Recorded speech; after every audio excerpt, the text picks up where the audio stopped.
Good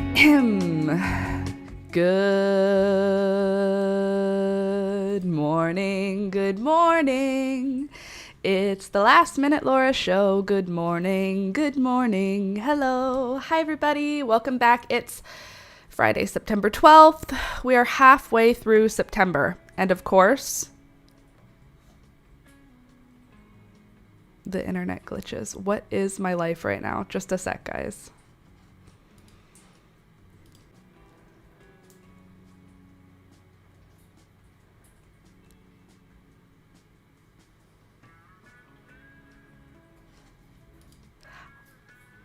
Okay, hopefully that will correct. It's rude. What's happening here? Can we put you over to the side? Just hold on a second. Sometimes when I start the stream, my computer just decides that it doesn't know what it's doing, even though we do this 3 times a week. What do you mean, computer? What is...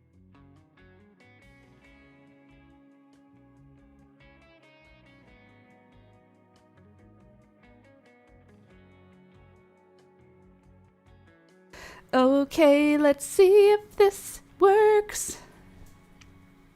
My stupid internet. I'm so sorry. I'm back. Hopefully that was it. Sometimes at the beginning of the stream, I don't know what happens because it sorts itself out and then we don't have any glitching for the rest of the time. But for some reason, near the beginning of the stream, we usually get a moment where the internet just doesn't know what to do. I'm here with both kids, and Alistair said, Warwa, her hair is pink. Her pink is pink. Yes, her pink is very pink, Alistair. I dyed it last night, or yesterday afternoon. I was feeling it, and I wanted to have it brighter. I looked at it the other day when I dyed it, and I felt like it could get brighter. So here's, I think, as bright as we can get her. And I feel like the vibe is cute. So I'm in.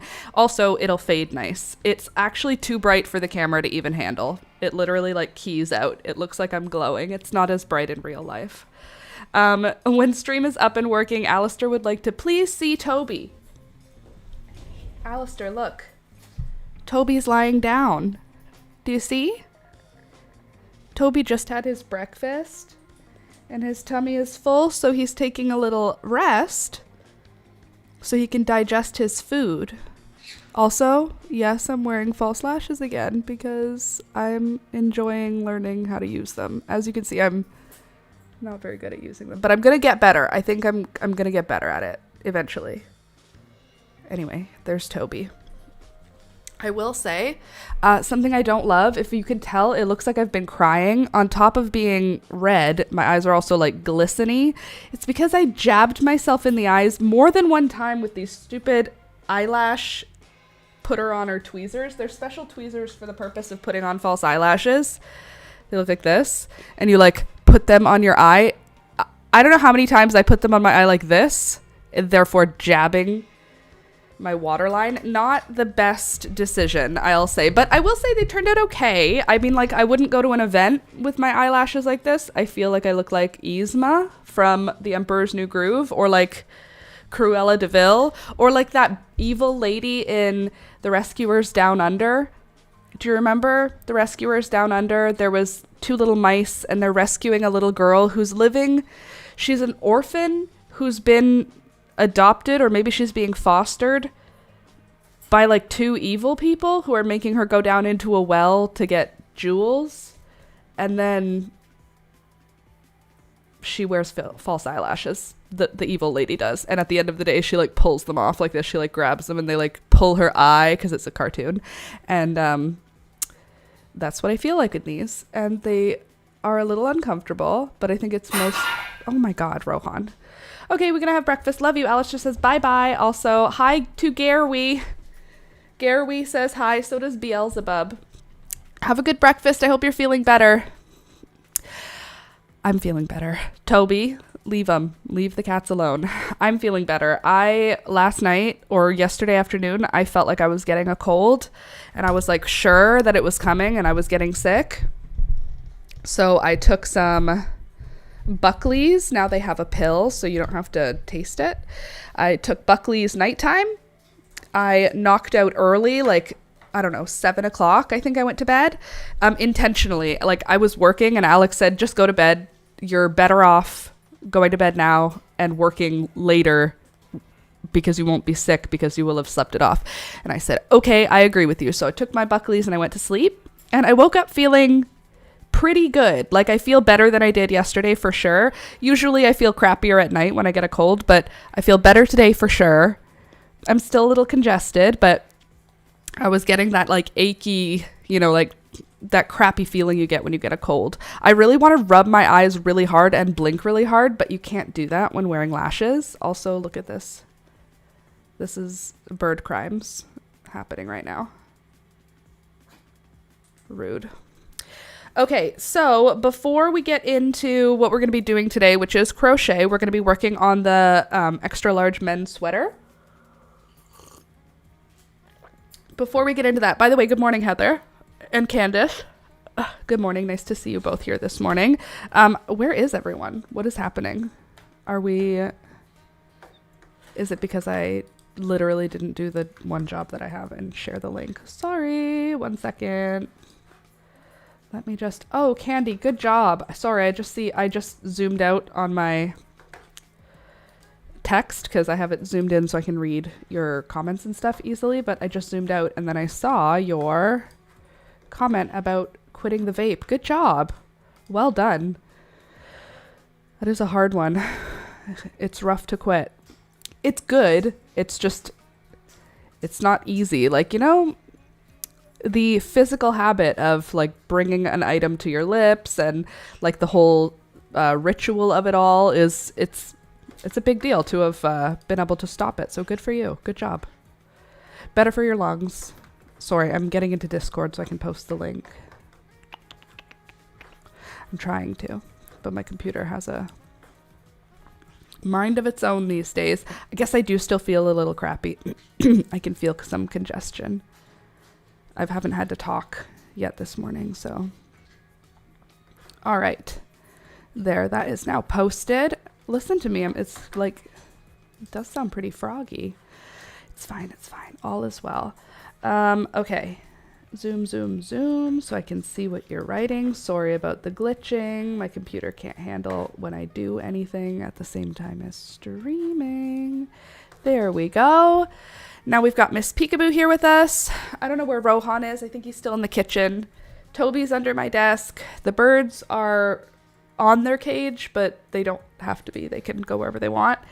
Okay, now let's talk about some of the stuff I have to show you because I have a pretty cool little bundle of things here today. Thing number one, I kind of need your help to figure out what we're going to do with it.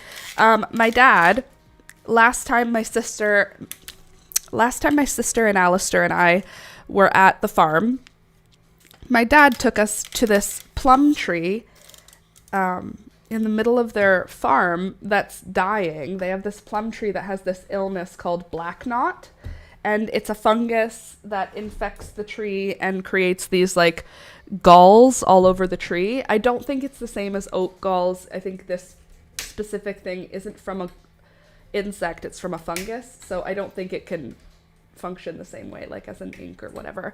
It might have high tannins, honestly it could. But anyway, what he was showing us, he said, I found amber, and we all had a great time picking this amber off of the tree. My dad brought a knife and he was cutting it off and giving us the pieces, and these thick sap pieces, don't they look like amber? Isn't that pretty?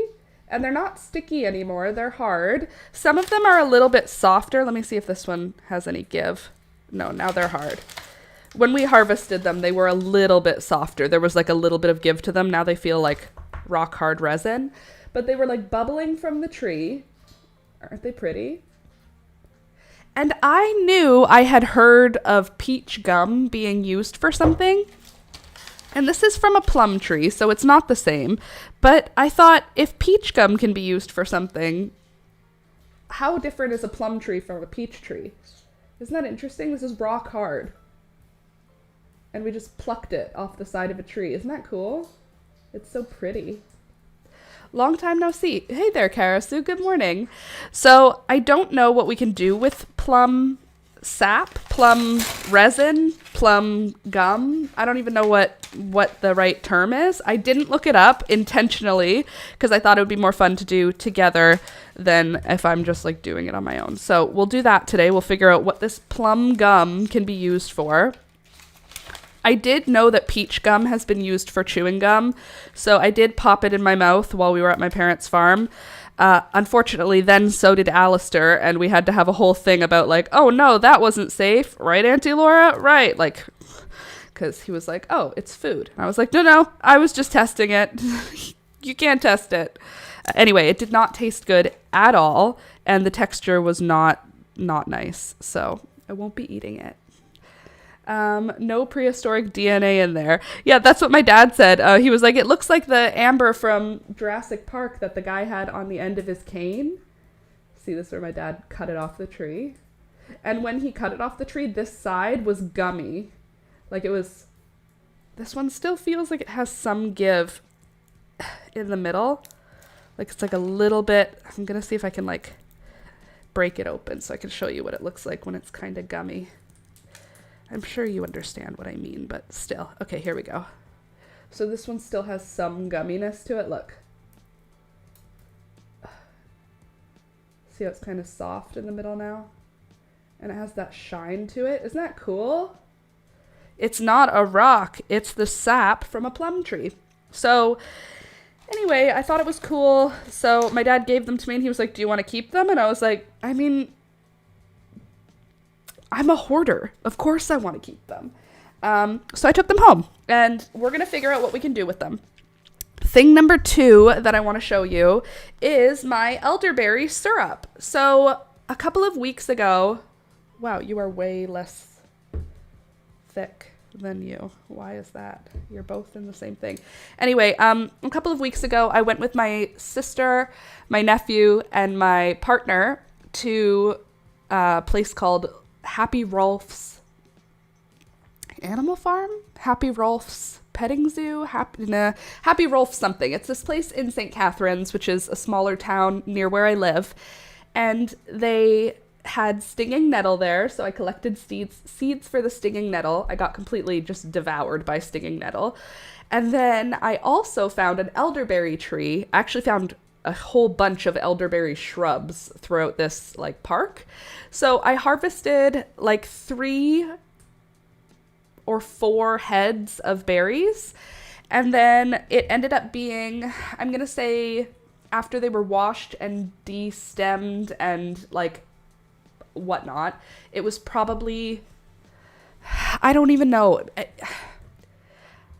I'm going to say it was 2 cups of berries because I added 2 cups of sugar. So usually you do a 1-to-1 ratio. So I did 2 cups of berries, 1 cup of sugar, or 2 cups of berries, 1 cup of water, and 2 cups of sugar. And I put that all on the stove until it cooked down a lot. And then strained out the berries. Oh, no, I didn't. That's not how I did it. I added the 1 cup of water to the berries, cooked the berries. Then I strained the berries after there was like nothing left except like seeds and berry juice. Strained out the seeds. Then I added the sugar. Then I boiled it down. I got a candy thermometer because I found one and I was like, amazing. So I used a candy thermometer and I got it to the correct temperature for a syrup, which is, I was quite proud of myself, if I can say so myself. And it turned out really pretty. So here's one that's just been in the fridge for us to taste test from. And I just want you to see how pretty the color got. It's like this really dark wine red and it's so pretty. And it's elderberry. Look at the color. Isn't that so nice? And since I have congestion and sickness, I'm going to try it. I'm going to just take a spoonful of it.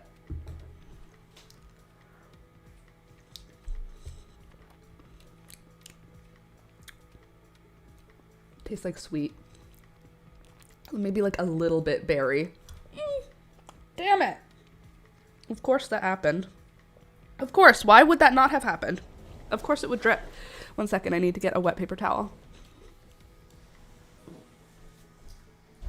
Nom, nom, nom.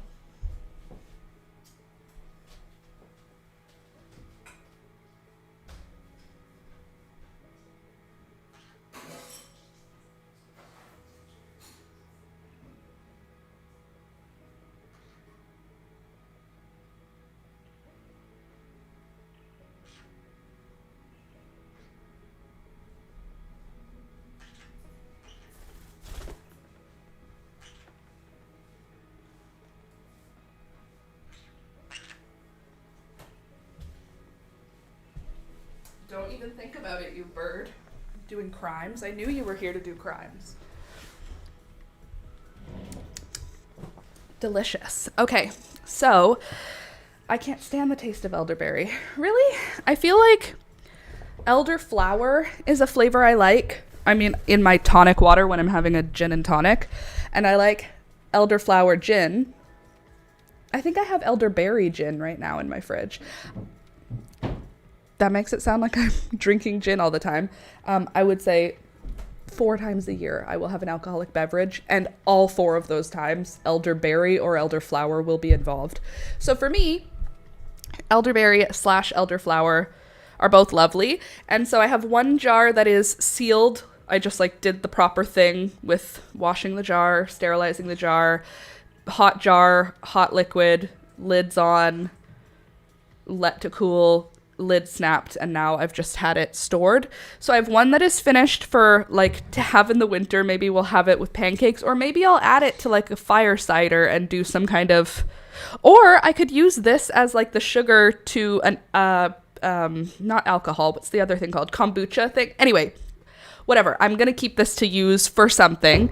And then the other one I've just got in the fridge, and I've just like added it to a cup of water. Like I'll put a spoon of it in a cup of water, because it's like essentially it's like a juice syrup, right? It's like sugar and berries. So when you mix half a teaspoon into a cup of water, you get like a mildly sweet cup of water. Anyway, it's lovely. The third thing I have to show you, so we did the resin, the elderberry syrup. The third thing I have is from spring. I cleaned out my fridge. I told you guys about that. When I cleaned out my fridge, I found this jar that has been in the fridge since spring when we made violet syrup. So syrup from the violet flowers. That was when I did not have a candy thermometer. And the coolest thing happened. I must have got it to this temperature to make this happen, but a crystal just grew. A purple crystal grew in the middle of this syrup. And it turned out so weird and interesting. Look at this.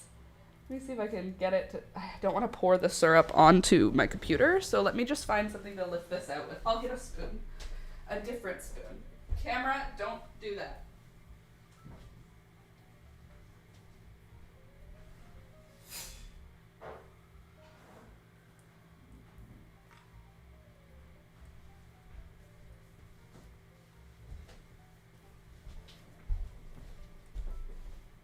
Oh my god, look at the cat right now. Her arms are stretched all the way in front of her. You're so cute, peekaboo. Your legs are so long. They're stretched so far out.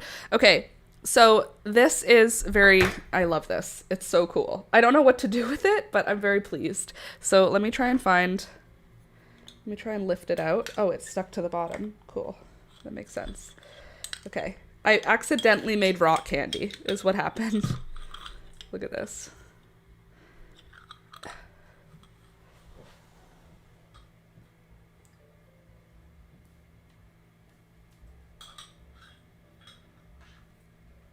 Is that not so interesting? What the heck? It just grew in my fridge. I just forgot that was there. And then it grew in my fridge. This crystal. It's just made of sugar and violets, wild violets. Isn't it cool? Like what? What are you doing? How did you do that? Why did you do that? How cool. Might make a tasty candy. Yeah, it might, or it might give me botulism. I don't know. I mean, it's sugar syrup. It's probably fine, but it's just gonna live in my fridge now as a science experiment. It's my new pet is this rock candy. I have a pet. It's rock candy. Why when I stand up does the camera die?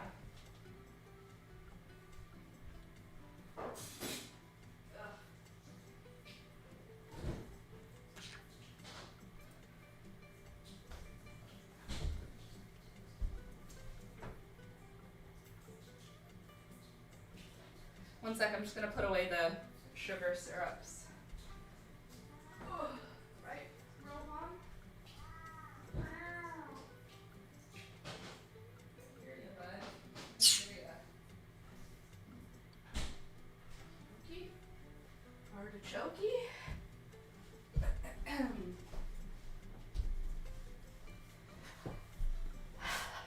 All right. I'm dressing up as Twyla from the G3 Monster High for Halloween. Ooh, that's cool. I'm not dressing up for Halloween, I don't think. Unless Alistair is dressing up, and then I will dress up as whatever my sister tells me. Because that's how it works when you have nieces and nephews. You will do anything. And I will.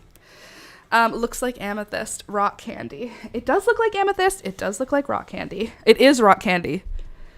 Okay, also, I had something really cool I wanted to show you.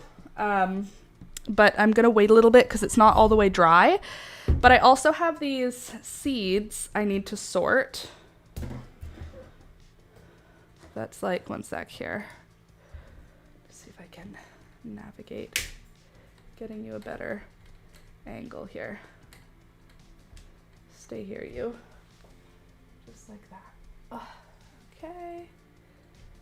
Like this. Nope, like this. Okay, these seeds are from my Amaranth Love Lies Bleeding, and I noticed the mice have been really favoring the Love Lies Bleeding this year. The coral fountain has grown in such a way that it is hard for the little mice to get onto the branch and reach it, because it's just they're hanging in a way that makes it hard for them. So the Love Lies Bleeding was lowered to the ground. It has been being devoured by mice. And so I wanted to save some seeds from the Love Lies Bleeding right now, even though it's like early. I'll have time to save seeds for the other ones. I just wanted to make sure I had a few seeds from that one. Love Lies Bleeding makes so many seeds. I don't need to keep very many because so many of them succeed. They're very small, but they're very prolific.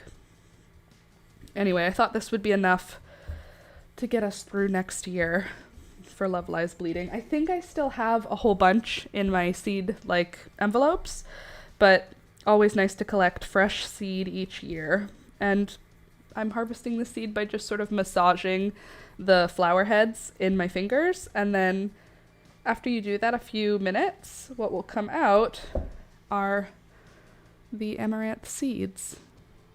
Hold on, there they are. There.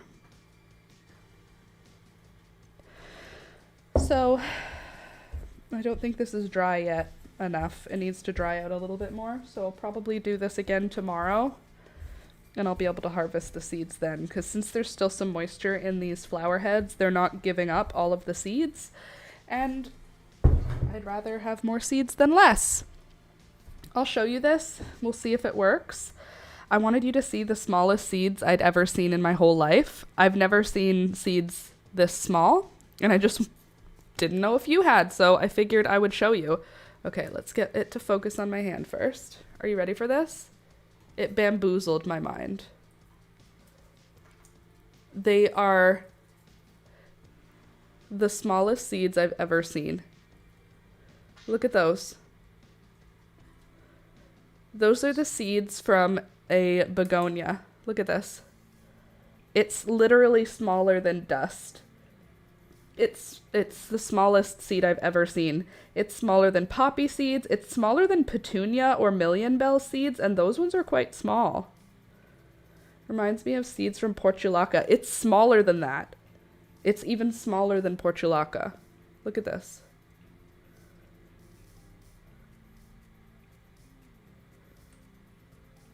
Hold on. There. Nope, you could do it. You could do it. There you go. Come on, phone. They're the smallest. It's insane, huh? I have a ton of them. Yeah, it really is insane. So I picked a few so that I could show you how tiny the seeds were. I literally, when I poured them into my hand the first time, I was like, maybe that's just like dust. Like that's like at the bottom of the seed pod and the seeds are already gone. But literally, look at this. Watch. Look how many seeds come out. Like, that's not dust. That's the seeds. They're the smallest I've ever seen. So I was gonna save them and try and grow them, but like, how do you even grow something that has a seed that's, I would have thought it was pollen, literally. It's so small. It could be pollen. That's how small it is. It could be, it's so tiny. It's like you pick it up and feeling it in my hand. It doesn't make sense that that's a seed. It's not big enough to have enough genetic information to build a plant. It feels confusing. My brain does not understand how something so small. Look at the flower. Those are seeds all over the flower. They're so tiny. How does that tiny, tiny, tiny speck contain everything it needs to build a plant? I just find that quite fascinating. So I wanted you to see it. Okay, now let's do our little research moment where we figure out what I can do with this plum gum. Plum gum. So it's the sap or resin. I guess it's resin now because sap would be when it's liquid. It's the resin from a dying plum tree, a tree that has a tree disease called black knot. So I'm going to do a little bit of Googling, I think. And we'll figure out what it does. What do you think? All the secrets of life live in a tiny seed. Have you watched Fern Gully yet? Don't you think I would have mentioned it if I added one of the movies you guys have been hounding me to see? Don't you think I would have been like, hey, guess what? Okay, give me a sec. I need to search. What can I do with resin from a plum tree? And then in brackets, black knot. You cannot use the resin from a black knot infection. It's a fungal disease that infects the tree, and the resin is a byproduct of the infection. Instead of collecting it, you should manage the disease by pruning infected branches, sterilizing tools between cuts, and properly destroying infected material to prevent spread. I'll let you know, this tree is very much dying, and black knot they have tried to get rid of the black knot in the plum trees. Their neighbor farm is a plum farm. They're an apple farm, so the one plum tree they have, or they have like 5 or 6 of them, are all dying. They've had to remove many of them already, so this one is just not all the way dead yet. But okay, what do I do with it? The sap. So cool. I already chewed it in my mouth, which is super cool. Can you eat plums from a tree with black knot? Yes. The plums are free of disease. Is black knot harmful to humans? No. What is the jelly on my plum tree? It can result from environmental stress, mechanical injury. Okay, but what else can I do with it? Can I make glue from it? What can I make?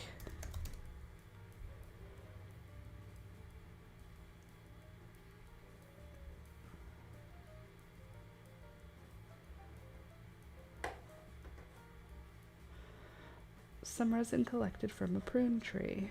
Let's see. Don't use Google AI. Okay. Morning. I had a sore throat last night, so I'm resting my voice today. I had a sore throat. Wow, pink. Yeah, we went pink. It's actually called fuchsia, but you know. Yeah, I'm trying not to use the AI.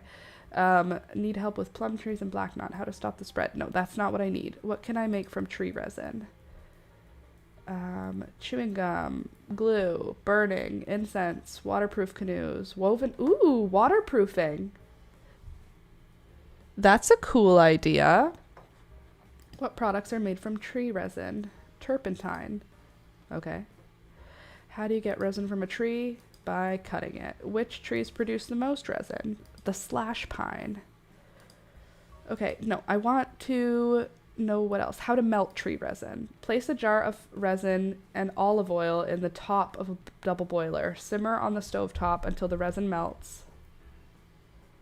Okay. Oh, the olive oil is to dissolve it into olive oil. Can resin be used as glue? Yes.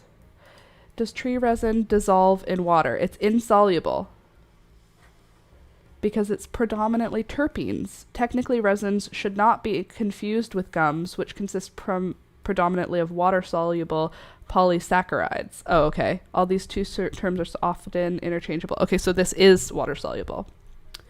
Okay, what can I make with gum? It's not resin. I had laryngitis in April. Cough caused a muscle strain, and reflux keeps irritating it. That's awful. The last sickness I had was in June. You know how I know? Last night I ordered pho for Alex and I for dinner because I wasn't feeling well. And I went on to the same place that I order it from, and it said last time you ordered was in June. And I was like, oh, that was the last time I was sick and wanted soup. Okay. So it's been since June since I was sick enough to order food. But I have a funny story about the dinner we had last night. Oh my god, it just choked on my spit. Don't do that. That was not advised. Ew. Please just delete the last 20 seconds from your mind. Okay.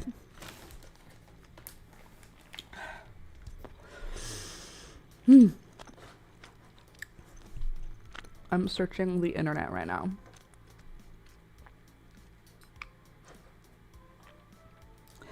I don't want it to give me the black knot treatment. I just want them to tell me about the gum. Let's see what else. Medicinal properties of gum on a plum tree. I don't want it for medicine. I'm not going to eat it. I did bite it, but that doesn't mean I should eat it. Excuse me.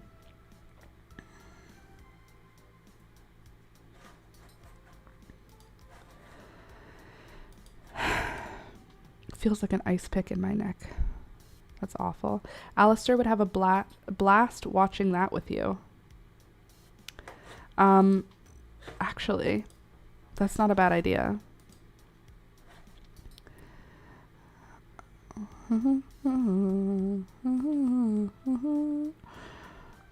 This plum tastes like bazooka bubblegum. No, that's not what I want.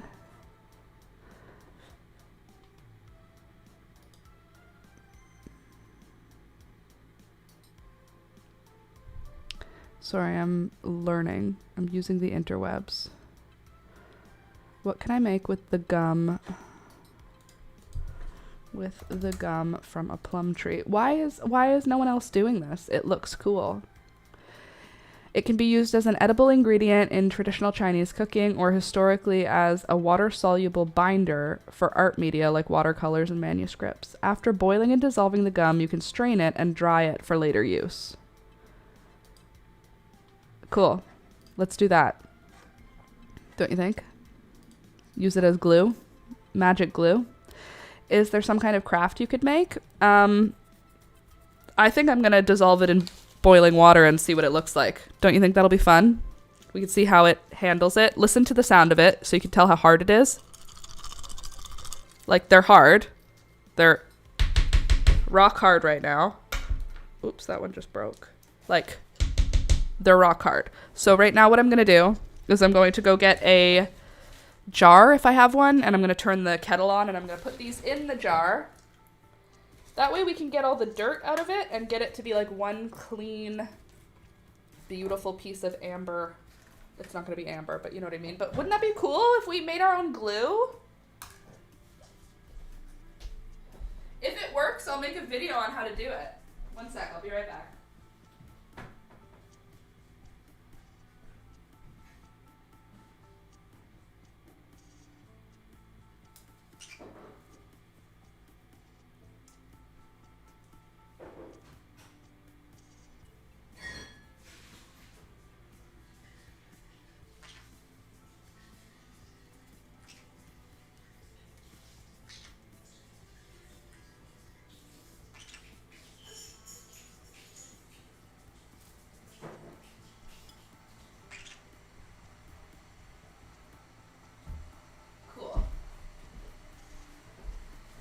I knew we would figure something out. I'm glad I didn't look it up on my own. That's more fun to discover together. Okay, now we can work on some crochet. My coffee is cold. That's okay. That and that. Okay, so yesterday, while Alex was outside, he finished his workday, and he likes to hang out in the garden in the afternoon. He just sits in our hammock. He sits in the hammock, and he either scrolls on his phone, or he reads, or he just vibes. As an autistic man, he has this weird ability to just like sit still and stare at stuff. Couldn't be me. But while he was out there, I ordered food. I didn't want to cook. I wasn't feeling good, and I really wanted some soup. So I ordered pho. It got delivered before he came inside. So he went outside. I ordered it. It got delivered. I brought it inside. I poured the broth into these large bowls. We have like large bowls they're like mixing bowls, but they work perfectly for pho. And then I put all the ingredients in. It like comes separately. So it's like there'll be a bag with bean sprouts and Thai basil and some other green things. And then there'll be a bag with like limes and something spicy. And then there's another bag that has like, or a box or like to-go container with noodles and meat. So added all those into the soup. Added the hot sauce that came with it into the soup. And then I also ordered us spring rolls, like the cold ones that have shrimp in them that you dip in peanut sauce. I cut them. I put them on a plate. I put the bowls on our table. I set everything up so it looked like it was our stuff. I got rid of all of the packaging from this meal. And then I said to Alex, dinner's ready. And he came inside and he went, oh, soup. And I said, yeah. And he sat down and he saw the shrimp roll and he went, oh God, I love these. And he took a bite and he said, oh, this is good. And I was like, yeah, does it taste good? Does it taste like anything? And he was like shrimp. And I was like, okay. He was like, when did you make this? And I said, it took me all day. And he looked at the stove and then he looked at me and he went, oh, it's really good. And then he looked at the dishes. There were no new dishes in the sink. He looked at the dishes and then he just looked back at his soup and then he kept eating. And he's eating like, first of all, I didn't make brisket. The pho I got for us was brisket and fatty beef in broth. And so I was like, we didn't buy brisket. Like that's not a meat that we bought. He should see that. We didn't have shrimp this week. Shrimp was the last week. So there's no shrimp. And then he's just eating it. And I'm like, I'm trying to figure out when is the best time for the punchline. Like, when can I tell him, like, Alex, obviously I didn't make this. I thought the joke to me was I put it in bowls that are our bowls. And I thought he was going to sit down and then look and go, this is pho. Why are they in our bowls? What? That's because it's obvious I didn't make it. Like if I had walked in and there was no difference to the way the kitchen looked. I've always pronounced pho with the long O. Pho, yeah, same. But then I was corrected once, and now I try to say pho. I do my best. Anyway, so he's been eating for 5 minutes, and then I said, does it taste like anything? Like, what do you taste? And he was like, it tastes good. It's a soup. And I was like, it's pho. And then he was like, oh, cool. And then he looked at our pantry because we have rice noodles and we do have rice wraps. Like we have some of the ingredients. And then he picked up a lime that was on the plate for the pho and he squeezed it in his pho. And I was like, we didn't have limes in the house.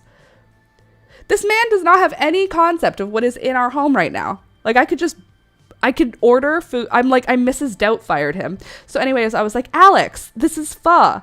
I didn't make this. And he went, what? And he looked at his stuff and he went, what do you mean? And I said, I ordered it. He said, when? And I said, I took it all out of the packaging. I put it in these bowls. I did this whole elaborate setup thinking it was going to be a very funny joke because of course I did not make this. And he was like, oh, that's so funny. And he laughed. And then I said, you really thought I made this? And he was like, you're magic, woman. I don't know.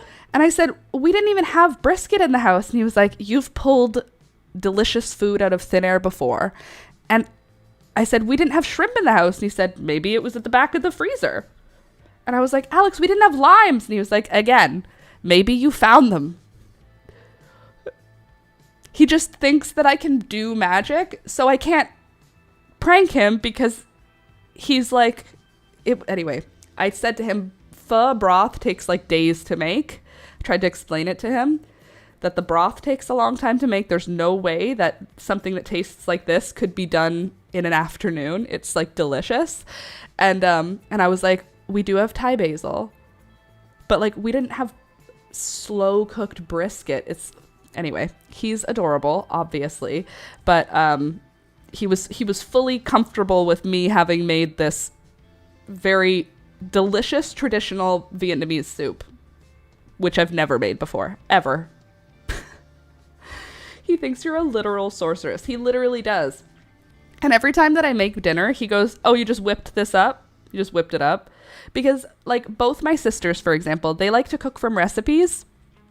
And they cook really delicious and elaborate meals. Like, my little sister, she'll have, like, 3 pieces in her meal that are all different parts, like, of a recipe.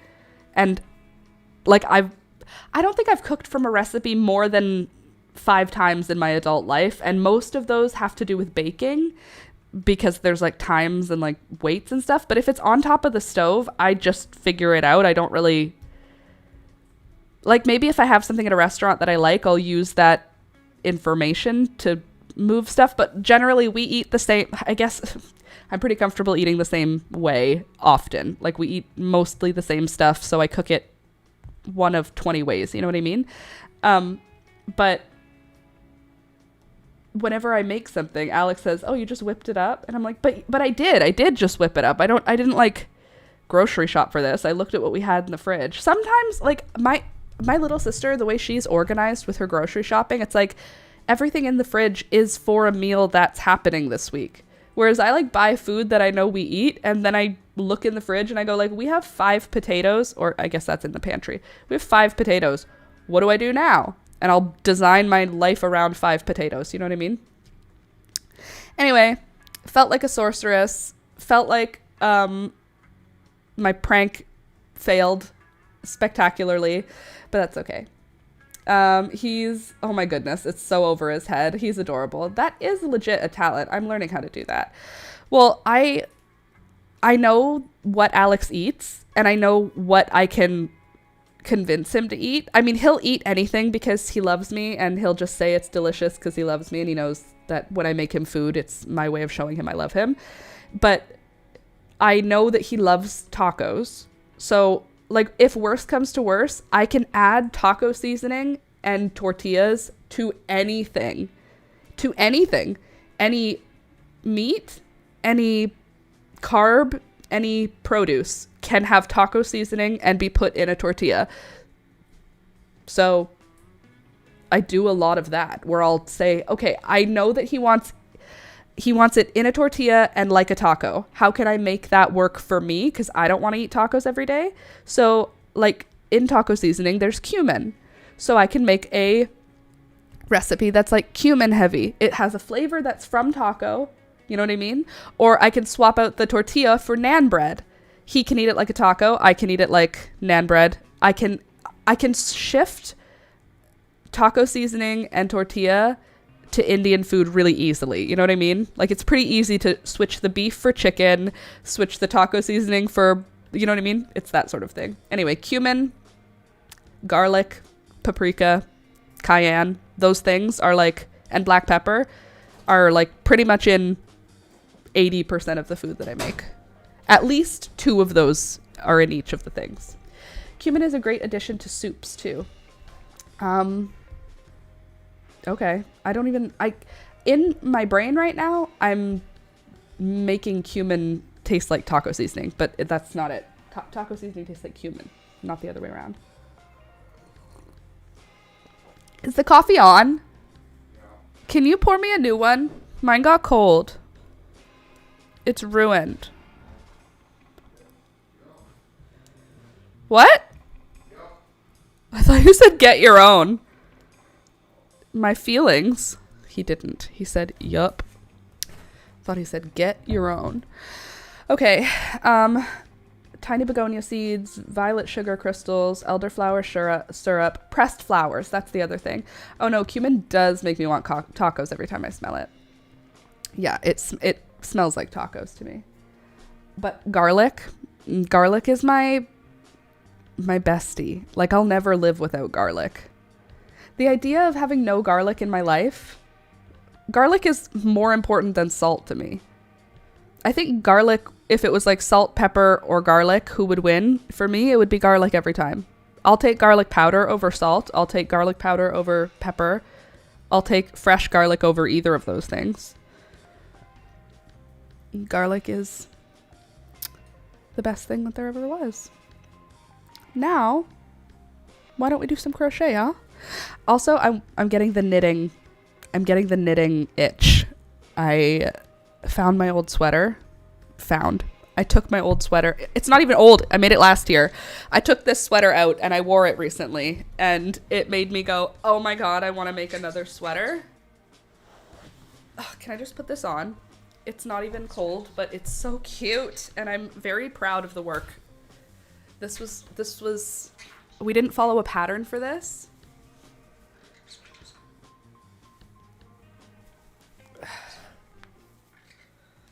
Hold on, gotta adjust the babes here. There we go. Look at that. With the puffy sleeve. Come on, how cute. And it's wool. It's so pretty. And I knitted it all by myself. Well, not all by myself. You guys were here. And then we tried to do black stripes, but it turned into a spider web. So now it's my like Halloween sweater. It's cute and I love it. And I think I want to make another knitted sweater. I have wild garlic growing in my yard. Interesting.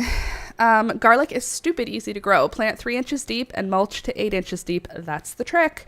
My mom and dad grow, I don't know, 1,000 maybe garlic each year. And one year it was planted in a spot that just was low on the farm, and then it was a year where there was a lot of rain in the spring, and it really destroyed their garlic harvest. So another thing that is the trick is make sure that the soil that it's on, the soil that it's in, is well draining or at a high point, because if you have a low point at your location and water pools there, it will rot your garlic. So don't let that happen. But this year that didn't happen. They had a very good harvest with garlic this year. Where are you going, Peekaboo? Pika, where are you going? Why don't you come sit with us? Why are you trying to leave? Huh? Where are you going, Mama? Hi, come here. Hey, baby. What's wrong? Where were you gonna go? Oh. Knocking my microphone over, ma'am. Where were you gonna go, huh? Can you sit your butt down? Thank you. Aw, she just needed a cuddle. There's no one giving you any attention. I fed them late this morning, so they're all mad. Well, they're not mad, but like they were mad. Usually I feed them around 7:30. Today it was at like 8:30. Everybody was so meowy, and Toby was just pacing around. Where's my breakfast?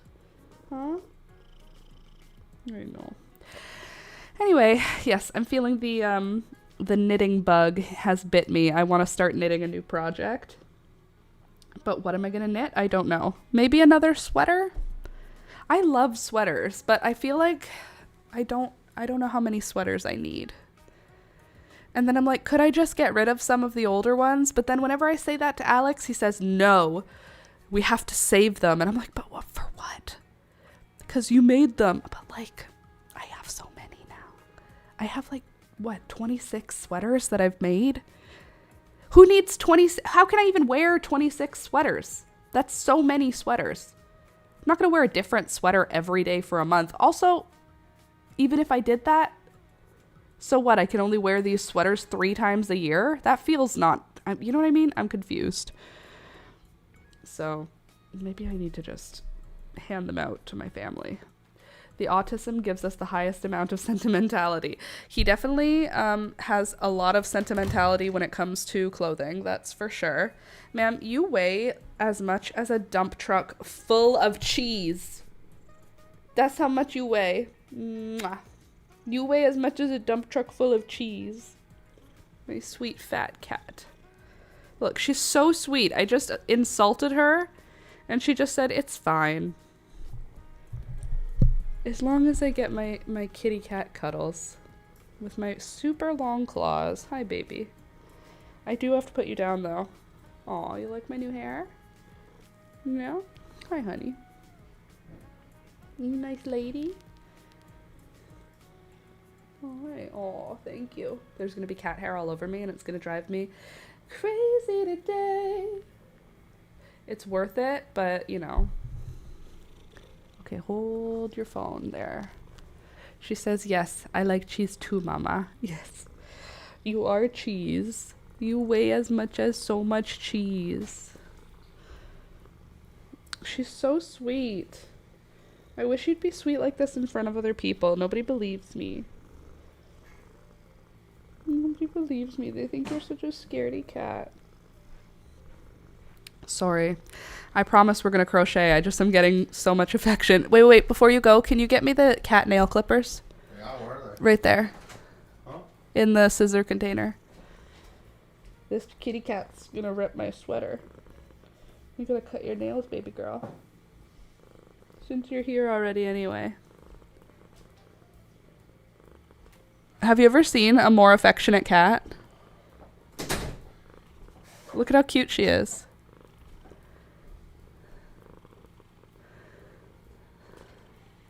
This? No.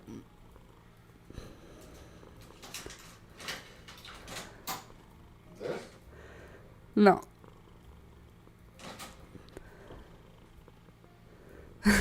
The one in your hand. This one? No, the other one in your hand. The one in your other hand. No, the one in the other hand. No, it's the other one. The one in your other hand. This? No, that's for bonsai trees.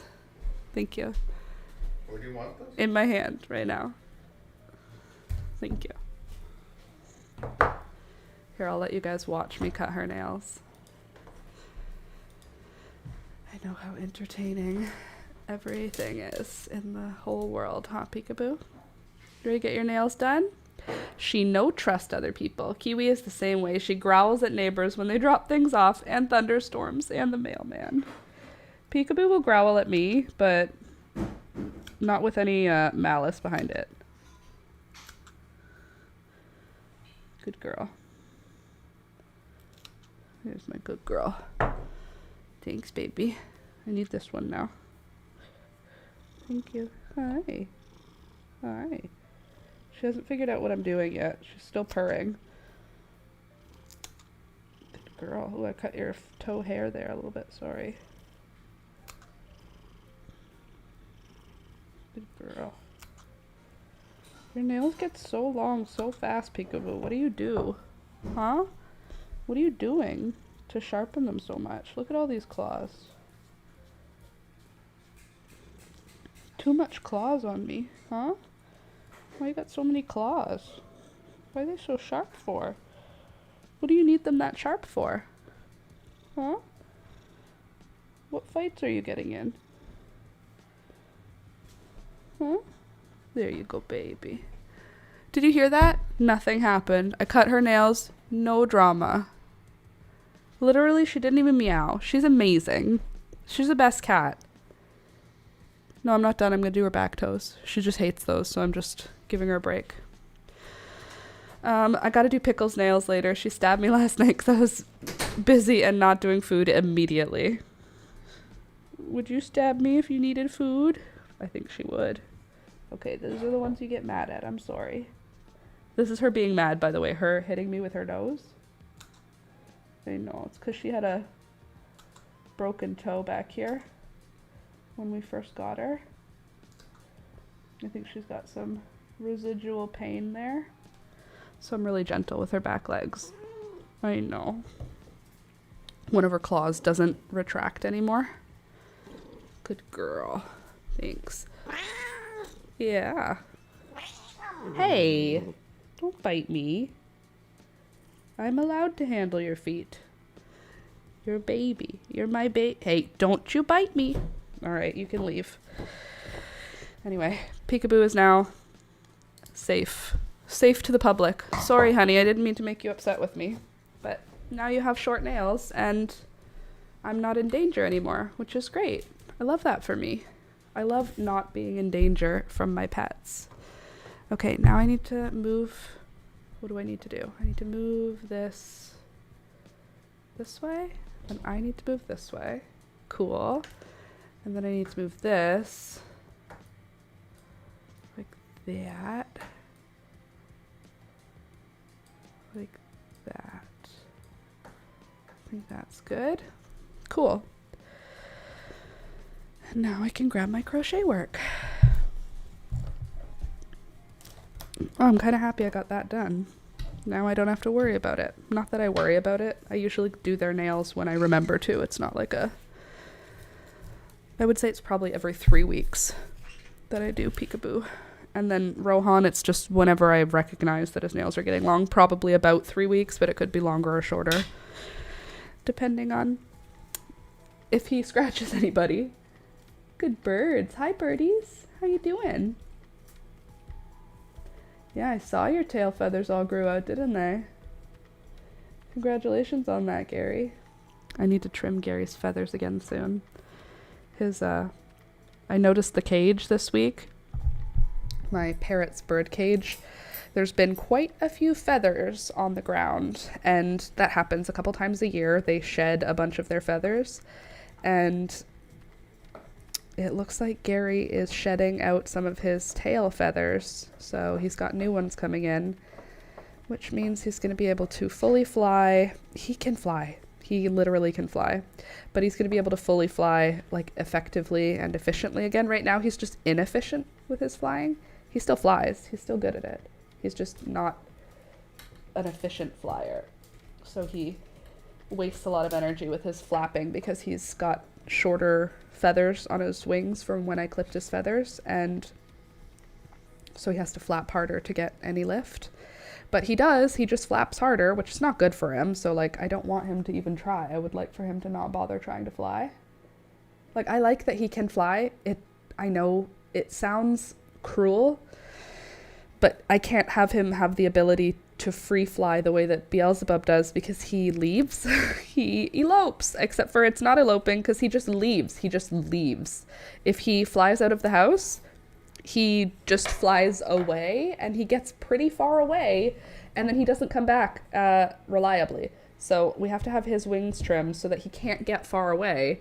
I don't need him to not be able to fly at all, but I don't want him to be able to get away, because if it's winter, he could just die. Like, it could just... It's too dangerous to have a non-trustworthy parrot that can fly. I know you're a bird, though, and I hate that for you. It does suck, obviously. Hey! Rohan, leave her alone. Toby, leave him alone. Everybody leave everybody alone.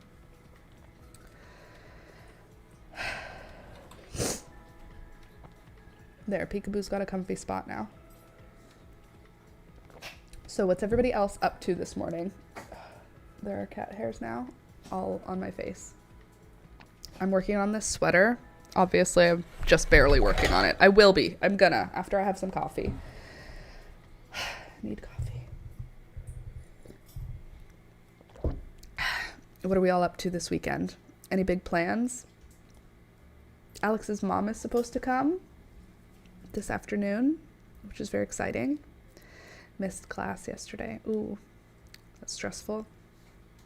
Except if you're in post-secondary, and then it's not stressful. Unless they take attendance at your post-secondary. Ugh, God. I remember university. It was not easy to remember to get to class on time every day as an ADHD girly. So... fair with my sis. Oh, fun, Sid. That's cool. The fair. This weekend here, no fairs that I know of, except for the art crawl, which hopefully we will go to. wasn't gonna go, but for her, totally. True. That's nice. Well, this weekend it's also gonna be seed saving. This weekend I will be saving seeds for some of my marigolds. Gardening softly. Oh, that sounds nice. Gardening softly. It is time to start buttoning a few things up in my garden, and I planted out a bunch of perennial seeds. They're in containers with like nice soil, good soil, and we'll see how they do. My hope is that they'll germinate before the frost happens, and then they will have a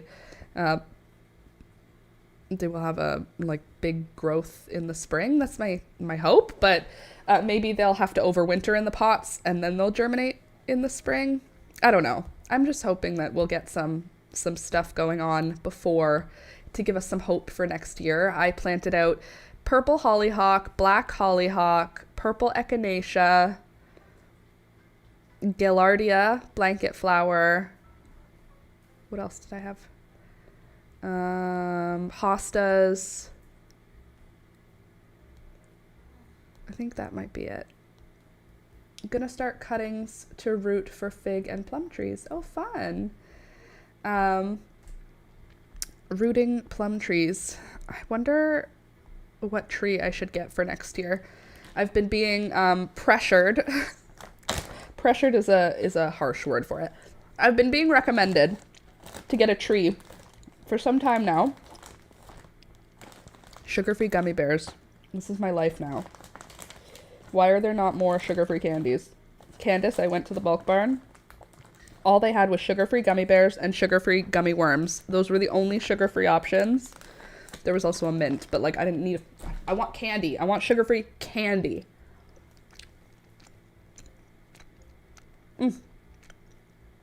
Lots of seeds starting indoors. Mostly for greens. Oh, cool. I haven't started any of the perennials indoors. Let's look at what decorative trees I can get. Pretty trees that can grow in a pot.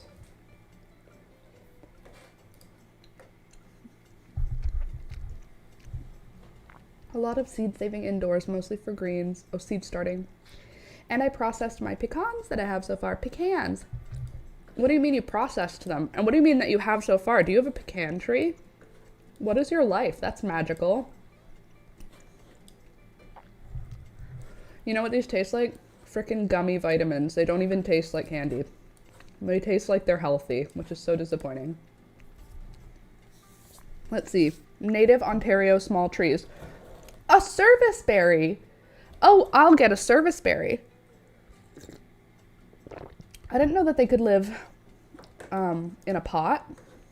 Best container trees for your Toronto garden. It's going to be a service berry for me. I didn't know that was an option.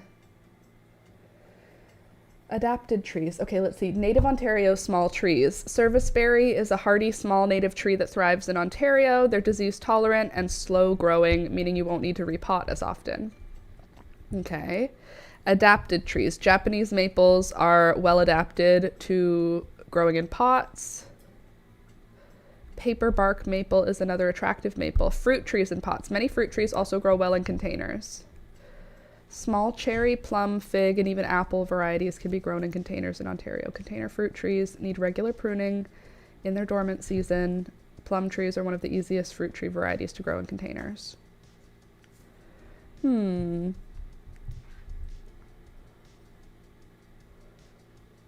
wonder if I can get a serviceberry. I could probably get one at the garden center. There's a garden center near us that's like they have a ton of native plants that they sell. This was looking really cute, and now I'm feeling much less cute. I just need you to understand. Please give me 30 seconds to stare at myself and adjust my face. Be patient with me, I'm learning. This is not the easiest thing to master, putting on lashes, but I will master it. Okay. The fact that serviceberry is one of the options. Okay, serviceberry or a fruit tree. Or a Japanese maple, though. That'd be cool. Where can I get a serviceberry? Where can I buy a service? I wonder. I have serviceberries in the freezer. I wonder if I could pull them out of the freezer and grow them.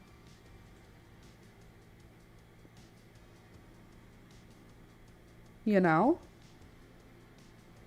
Because if this serviceberry was wild, it would have dropped those berries and then they would have overwintered somewhere. Like they would freeze. Right?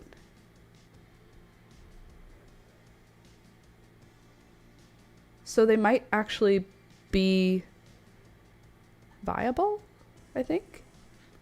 Could be. Sorry, I'm looking on the interwebs. Just moist, well-drained soil. That sounds like fun. I'm gonna go crazy from Peekaboo's hair that is now on my face. I can feel it, and it's gonna make me crazy. Citrus and figs are good for pots, and yes, but figs I have to bring inside, and citrus I have to bring inside. I want to get a tree that is pretty that I can leave outside in the winter. Be right back to watch the Nintendo Direct. Okie dokie. Maybe 30 feet tall. They were still in the green husk, but if you let them sit in a dry area, they will finish maturing. Okay. I put long-lasting black lipstick, and now I regret it big time. Lol. Yeah, you're not gonna get away with that. Is it on your teeth? Okay. Serviceberry does seem like a good choice. That makes me excited. For fruit. And my lips are burning. Oh no. That's not great. Not the best scenario. All right. Back to the crochet. Let's see how many rows we have and how many rows I need. Let's just situate ourselves here. Give you the overhead. So this section here needs to be tall enough, this rectangle, that when I fold the sleeve in half, it should fit. It should be half. Okay. The length of your last row on your sleeve divided by 2 should be how tall this section should be. That's not very clear. I need to find another way to word that. Does that make sense? How would I word that better? The measurement, the chest rectangle, like from armpit to the top of the shoulder, should be half of the measurement of the sleeve. So if I open up the sleeve, it's actually twice as big, but this needs to fit in like this. So the whole neckline needs to fit in this section. Does that make sense? Never mind, it's an hour and a half long. I can't leave you for that long. Aw, thanks. Okay, let's see how many rows I need.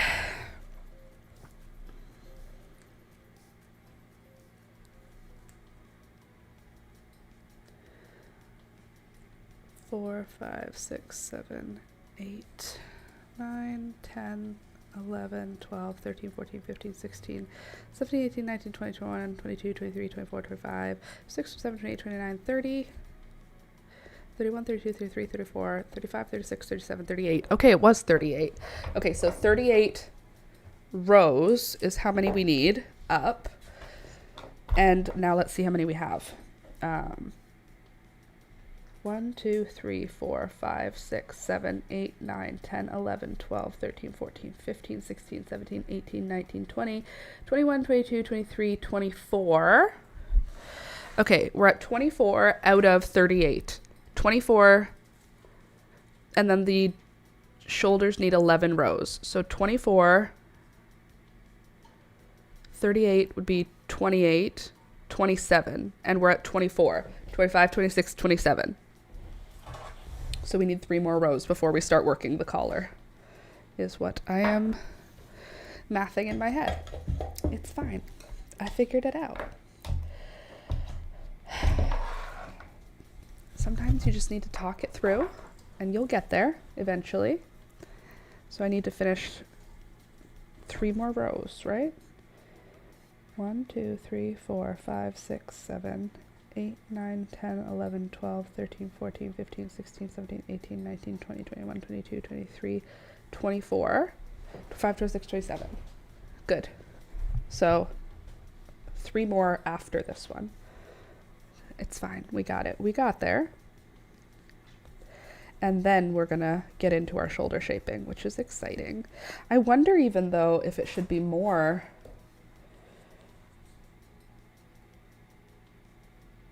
rows than 11. 1, 2, 3, 4, 5, 6, 7, 8, 9, 10, 11.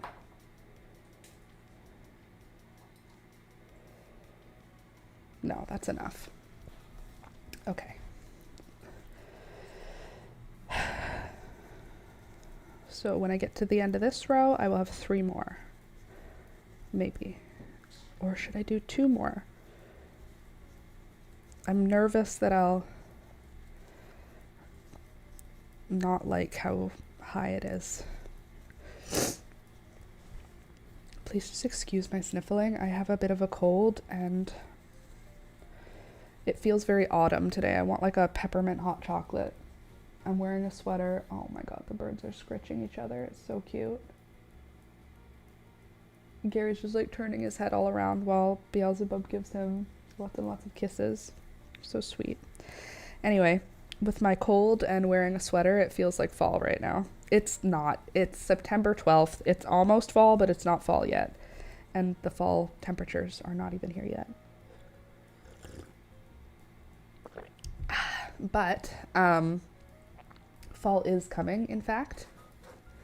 In case this was not something you knew, let's see what Hamilton's weather is. Weather.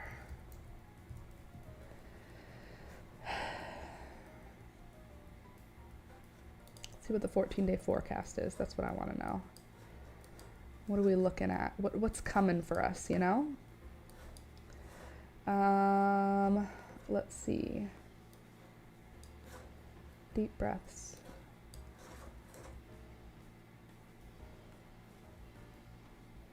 September 13th, 25 degrees during the day, 16 at night. September 14th, 24 and 14, 22 and 15, 24 and 15, 26, 28. Ooh, September 19th, expected high of 30 degrees. Don't mind if I do. Okay, I don't see any days below 10 for the rest of the month. So maybe my knower, the knower that I have where I said I know it's gonna frost, maybe it's wrong. I hope it's wrong. I would prefer that.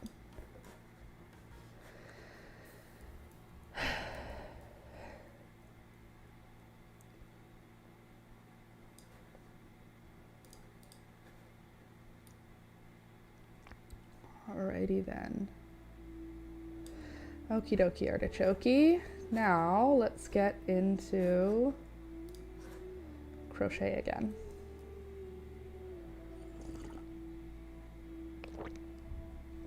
Eventually, we'll get this sweater done. Yeah, I saw a prediction for the Midwest over 100 Fahrenheit later next week. Yuck. Yeah, I don't really want it to get hot like that again, but I also would love for winter to just not come yet. So like, you know. The weather in Florida, what the heck? No, it's not. 2 different things. But it's still hot. 40 degrees is too hot. Let's be honest. Okay, 3 more after this row. And then we get into the shoulder shaping.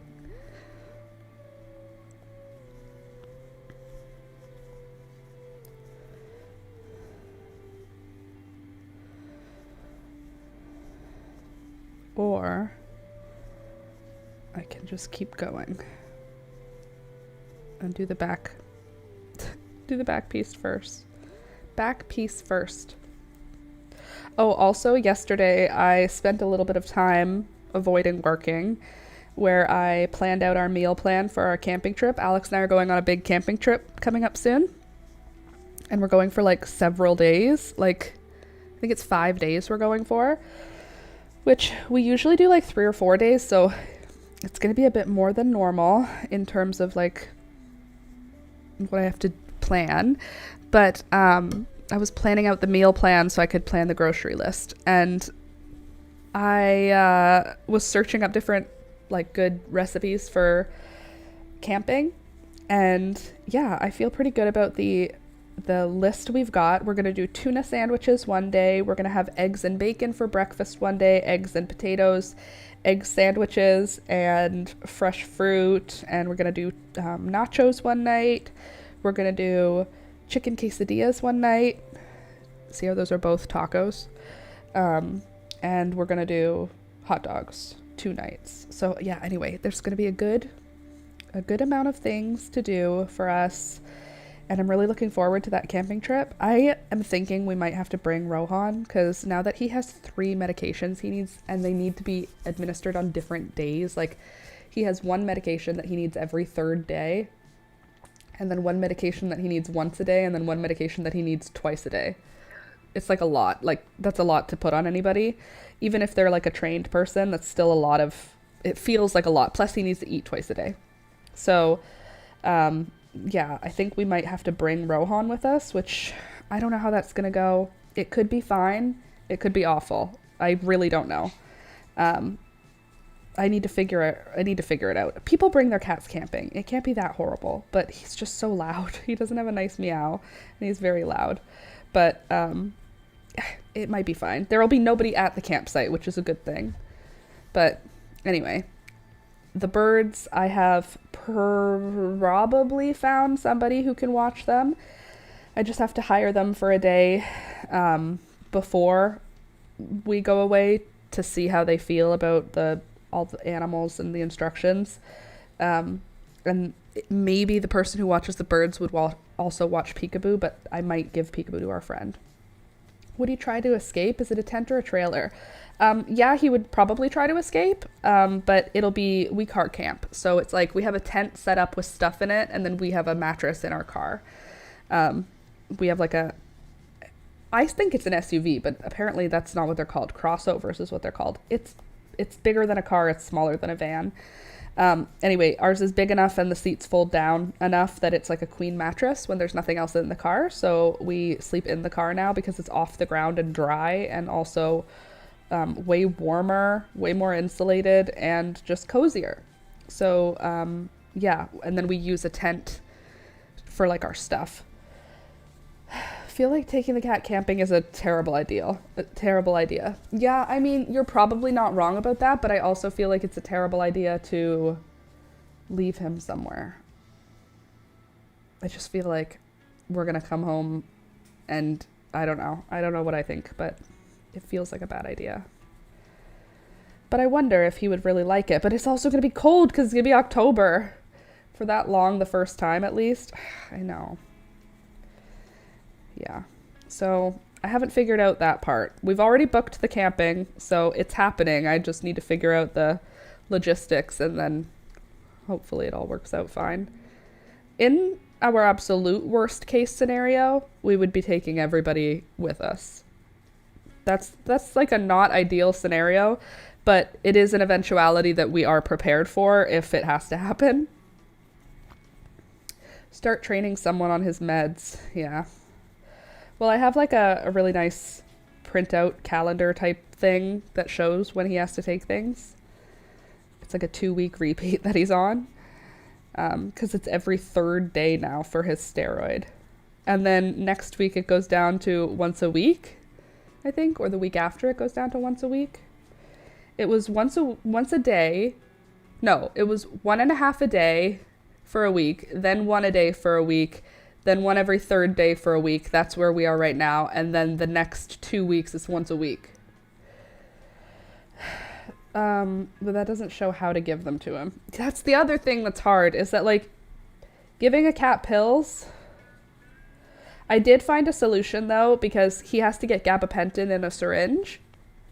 So I found a really good solution for the other pills, and that is you put the pill into the top of the syringe, and then you add a little bit of water, and then you put the plunger in, flip it upside down, squeeze out all the air, and by the time you squeeze all the air out, all of the pill has dissolved into that water.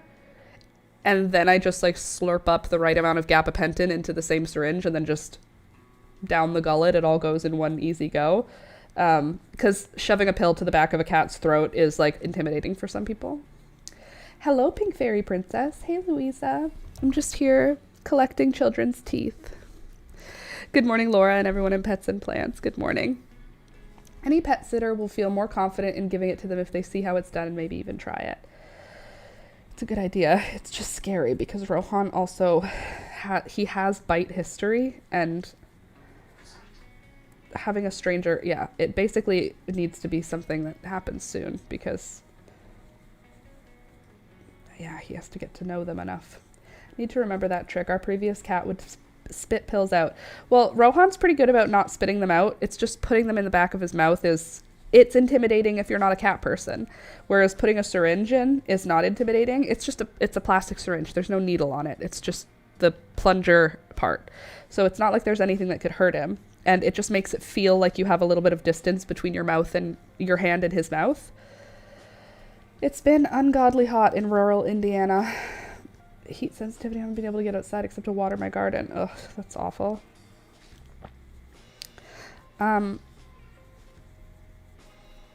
Heat sensitivity from a med sounds rough. I don't like that for you.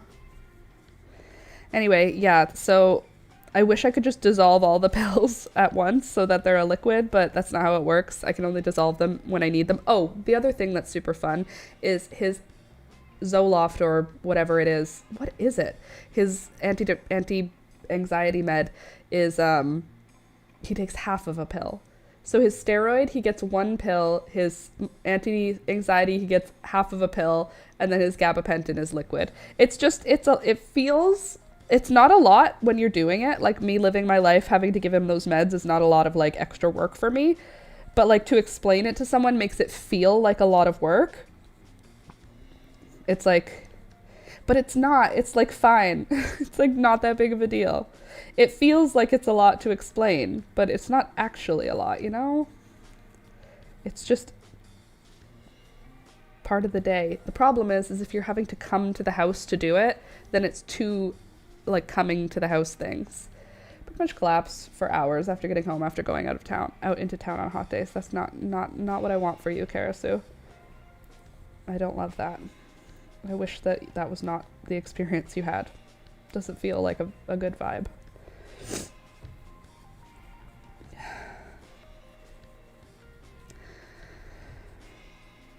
Also, less than 2 weeks till Alistair turns 3. My little nephew. He's about to turn 3 years old. He's such a sweet little fella, and now he won't be a baby anymore. He'll be a little kid. 3-year-olds are children. Those are little kids. He like dresses himself. He's so little.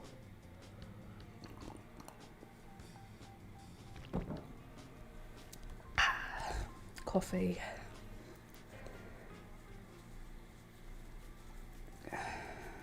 I still have a lot to do to prepare for Alex's mom visiting. My house is a mess. I rarely get out because I can't drive, though. Yeah.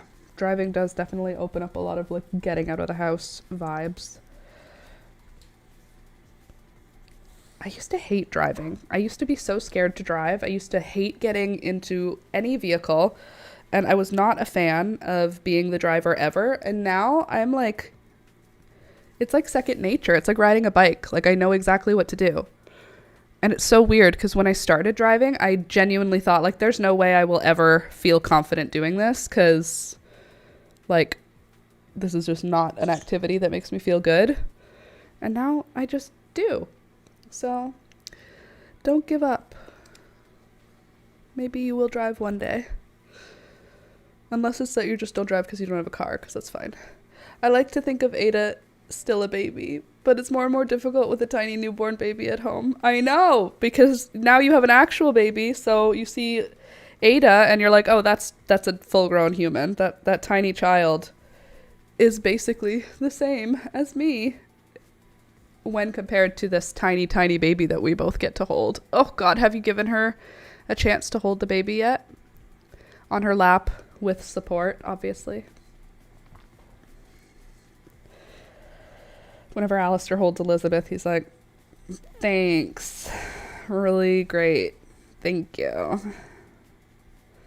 I can't drive due to severe ADHD that can't be medicated due to the conflict with bipolar. That sucks. There is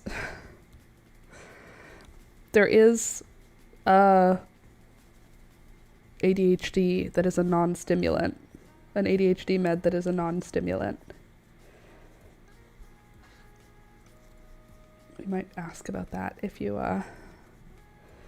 have good access to healthcare. Then I would say mention that. Do you know of any non-stimulant ADHD medications?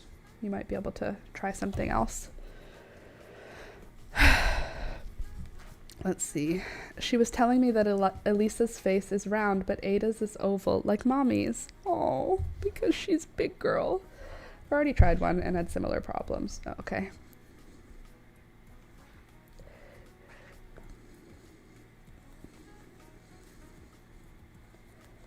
I already don't remember how many I needed to have. 27 rows, was it?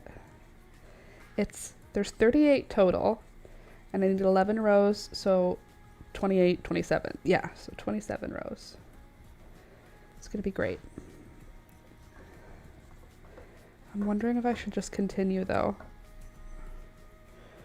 and make this the back piece.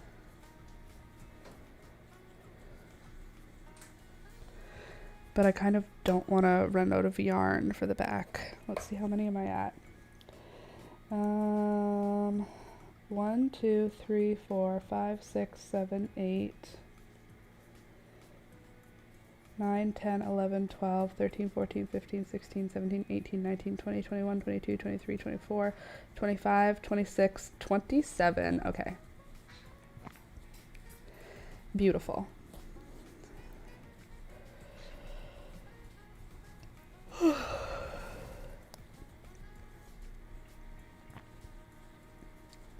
Remember when I was like, I think I'm getting better? I'm feeling the congestion come on. I can feel it. It's coming to me. I have a bag of candy. Highly recommend everybody gets a bag of candy. Just to snack on.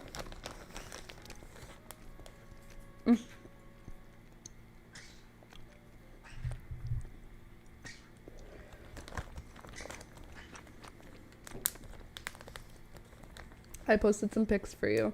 One is good. The other is, like you said, with Alistair Elizabeth. Why is this baby on my lap? Hello, sir. Oh. Hello, governor. Hello.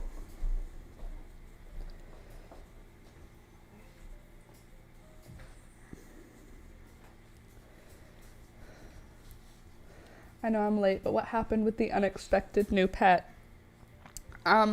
I haven't updated you guys on that yet. The mouse that I released into my home on stream, last stream, the one that... Purpose.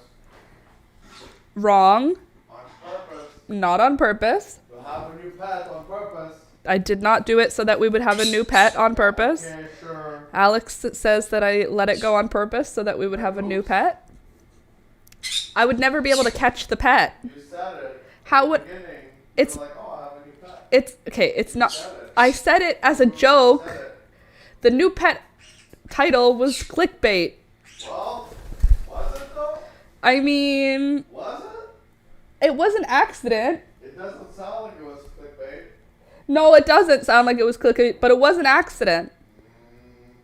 It was. I was there. I saw. It jumped out of the container. There's no way I could have known. There's nothing you could do. There's nothing I could have done. Exactly. I couldn't have done anything differently. Exactly. It was always going to escape. Yeah.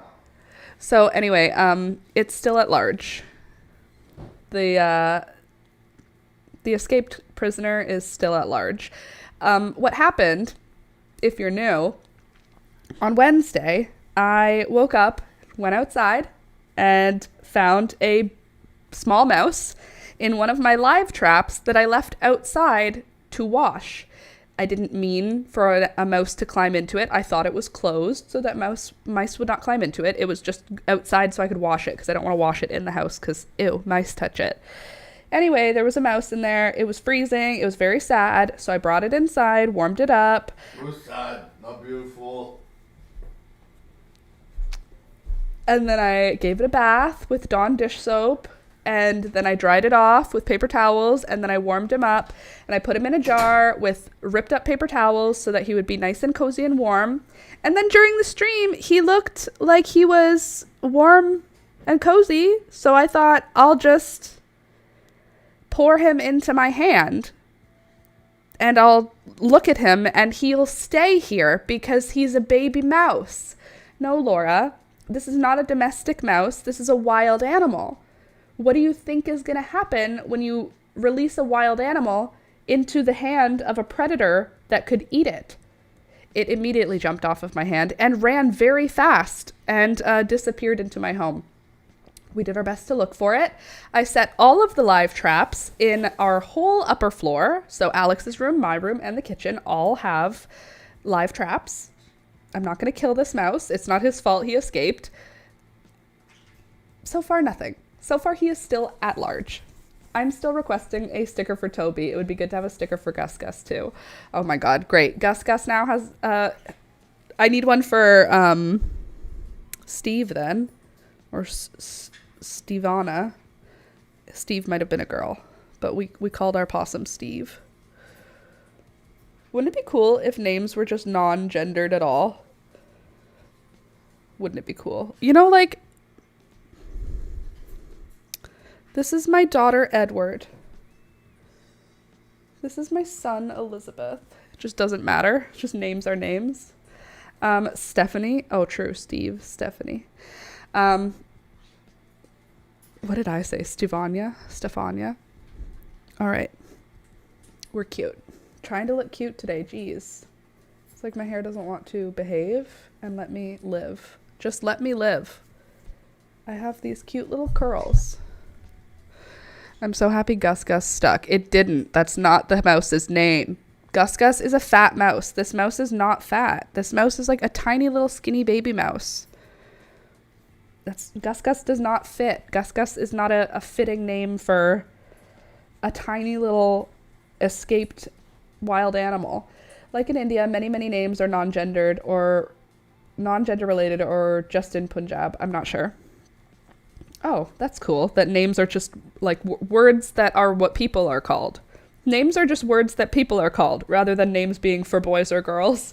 I think that'd be kind of fun. Anyway, we have not caught the bandit, the escaped abductee. It's like I was an alien that abducted him and then he escaped onto my ship. Team Gus Gus, you guys are funny.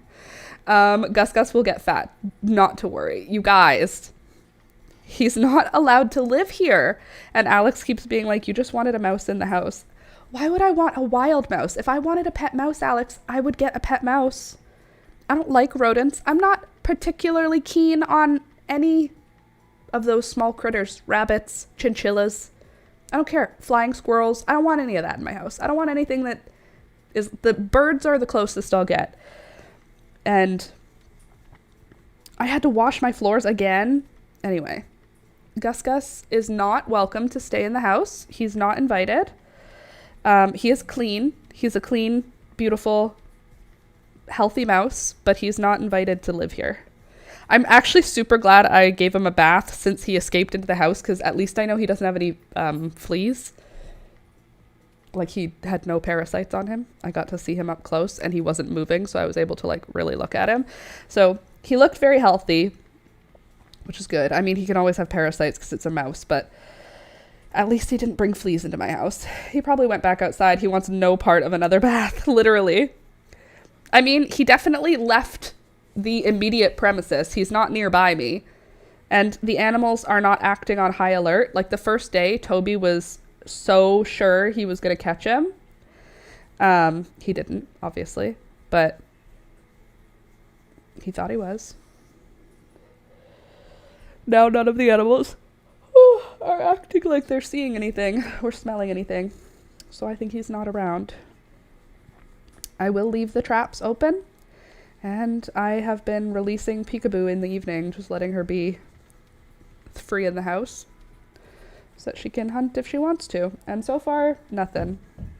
Maybe you're right, and he just left. I kind of hope so, because I really, really don't want to find...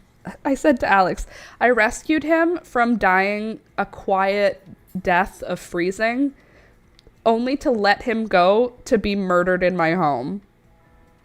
He's gonna die by violence instead of quietly in the wee hours of the morning.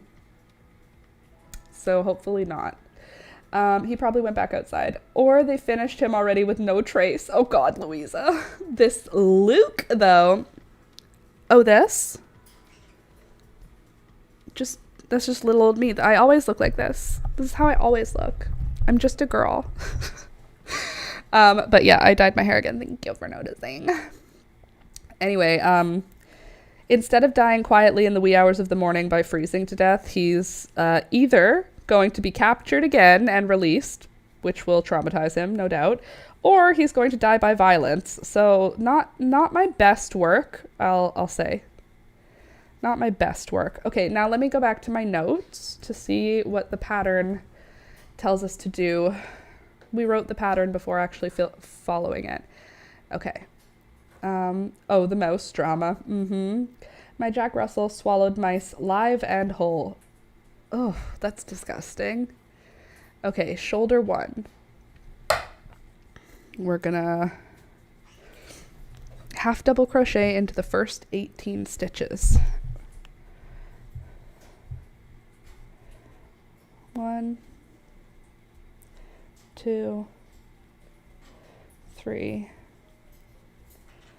4, 5, 6, 7, 8, 9, 10, 11, 12, 13, 14, 15, 16, 17, 18.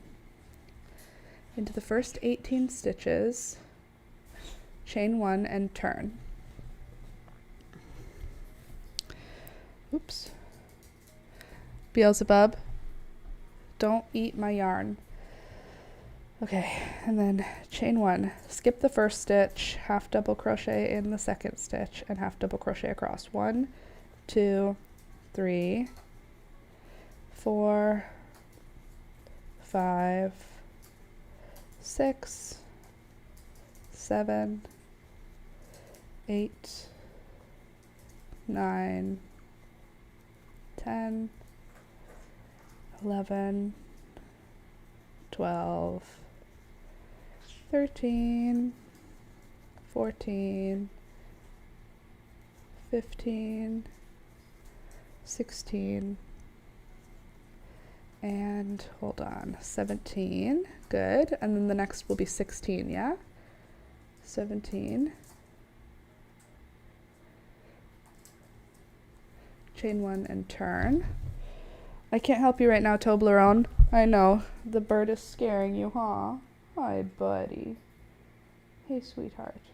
I can't pick you up right now. I love you, but I'm not going to do it. Good boy, though. Where's your collar? Did I forget to put it on this morning? Huh?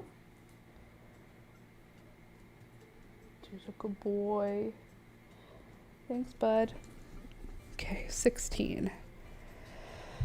1, 2, sorry, I need to count here. 3, 4,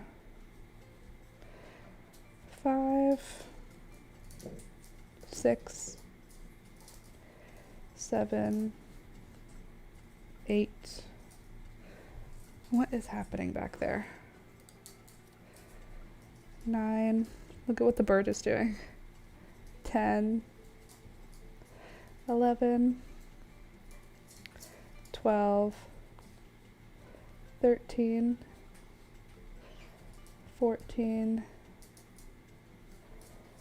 15. 16. The bird circus, literally.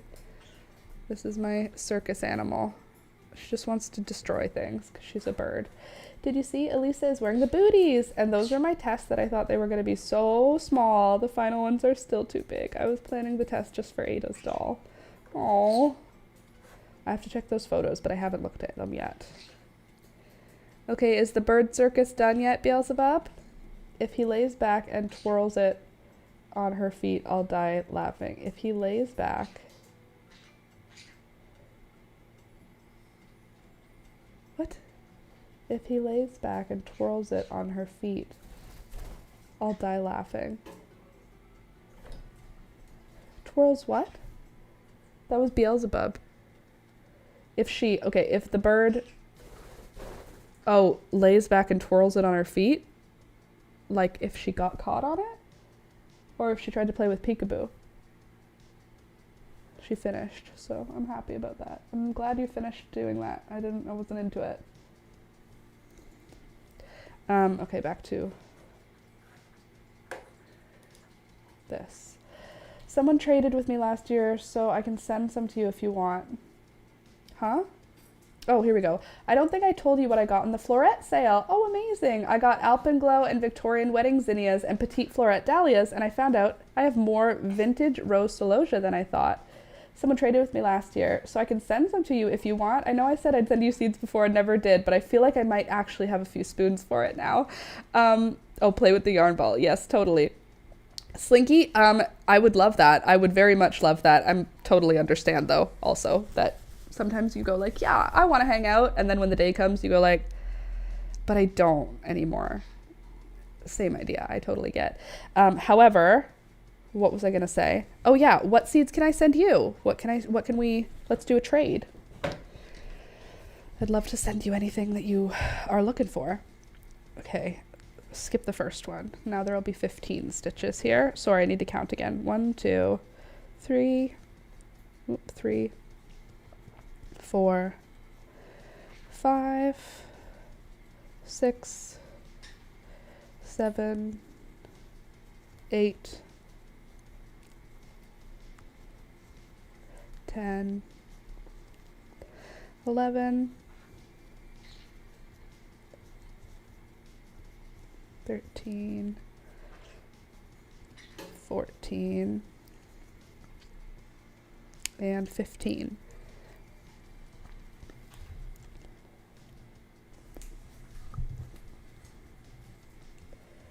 Sorry, my lip is peeling and I can feel it. That's gonna make me go crazy.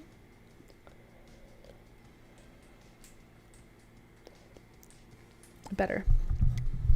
Ooh, good question. You always have such pretty nasturtiums and cosmos. I will happily send you all of my varieties of cosmos. As far as nasturtiums, I just have a mix right now. They're not really like organized by color, but I can absolutely send you some if you are happy with mostly yellow and orange, because no matter what I do, almost all of my nasturtiums end up yellow or orange. I think this might need to be way more in.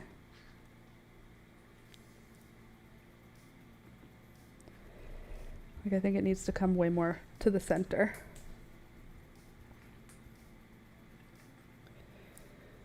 $18 does not seem like it's enough. Any nasturtiums are good for me at this point. Any nasturtiums are good nasturtiums. All right, so let's try my big beautiful plan again. But instead of doing 18, we'll do way more than 18. So 17, 18, 19, 20, 21, 22. Let's do 22. That looks like a good spot to go, right? Let's see, 1, 2, 3, 4, 5, 6, 7, 8, 9, 10, 11, 12, 13, 14, 15, 16, 17, 18, 19, 20, 21, 22. That's still not really wide enough for me, in my opinion. 23, 24, 25, 26? Let's do 26.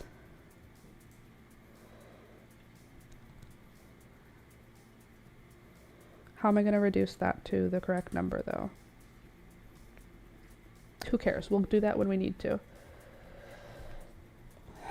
1, 2, 3, 4, 5, 6, 7, 8, 9, 10, 11, 12, 13, 14, 15, 16, 17, 18, 19, 20, 21, 22, 23, 24, 25, and 26. And then chain 1 and turn. I'm figuring out the shoulder as we go, okay? Let's see. Skip the first one, brings us to 25.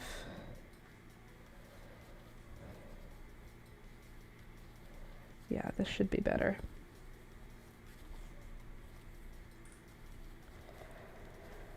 I'm getting warm now. It was cool enough to be wearing a sweater before, but now it feels a little bit warm. Oh my god, also, cool. I was hired as a freelance florist for a wedding tomorrow. What? A freelance florist for a wedding tomorrow. The woman whose flower farm I help out at, in exchange for flowers, recommended. The woman whose flower farm I help out at, in exchange for flowers, recommended me to her, and then she reached out to me. Amazing. Wow, that took me a long time to read and comprehend. Apologies. Slinky, that's awesome. Congratulations. Freelance florist? What are you? I'm a freelance florist. I arrange flowers on a first come, first serve basis. Pretty classy. Hi from Brazil. Hi there, Tatiana. Good morning. Welcome. Welcome, welcome. She's Anne Gray Flowers on Instagram. Her stuff is beautiful, and thank you. That's pretty cool. It's really like things are moving for you, Slinky, and I'm really happy for you. That's awesome. You're like, I'm growing a garden. I'm going to be a florist. It's happening. And you literally are like arranging for a wedding now. From I just grew a garden to I have connections in the flower world. It's a pretty hefty achievement you got there. Okay, so now on this one, I think I'll do one less. Let me see. So I did 26, right? Shoulder 1 into the first 26 stitches.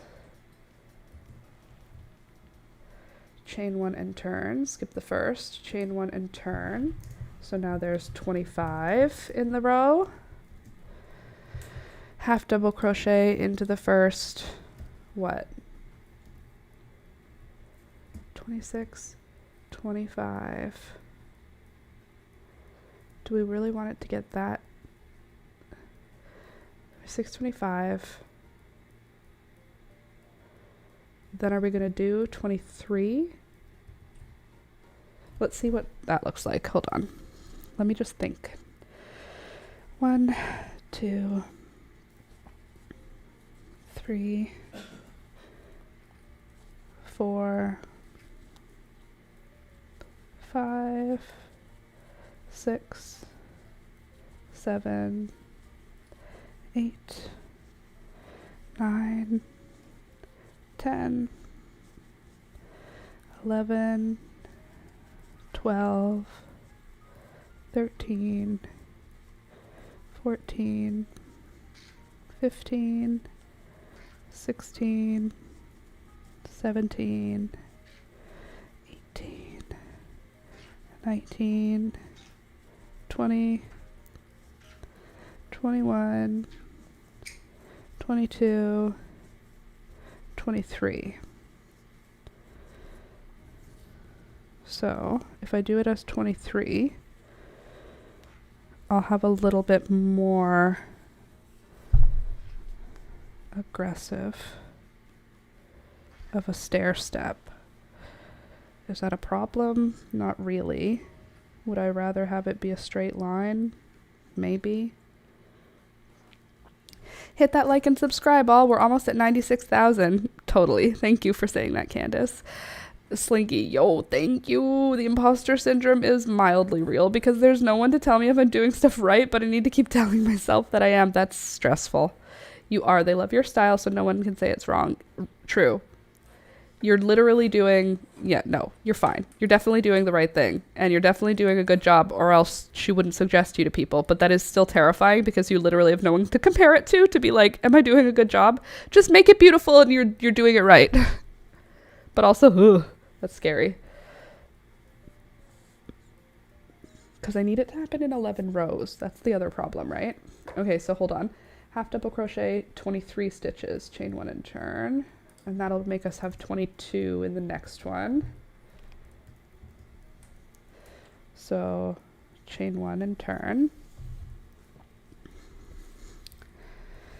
Skip the first one. Half double crochet in the next one. 1, there should be 22. 2, 3, 4, 5, 6, 7, 8, 9, 10, 11, 12, 13, 14, 15, 16, 17, 18, 19. You're such a good bird. 20,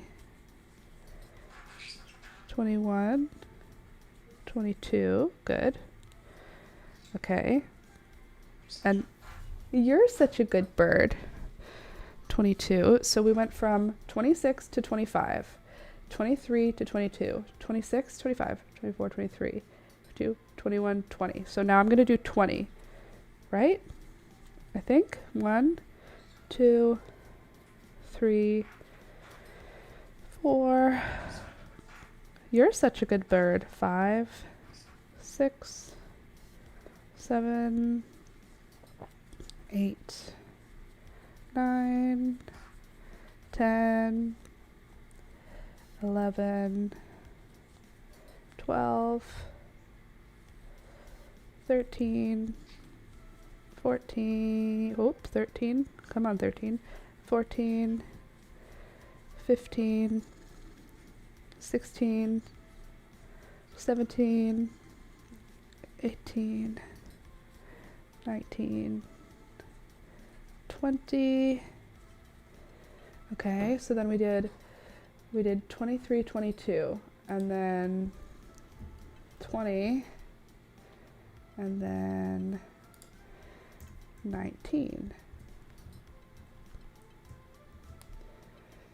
and then it'll be 17.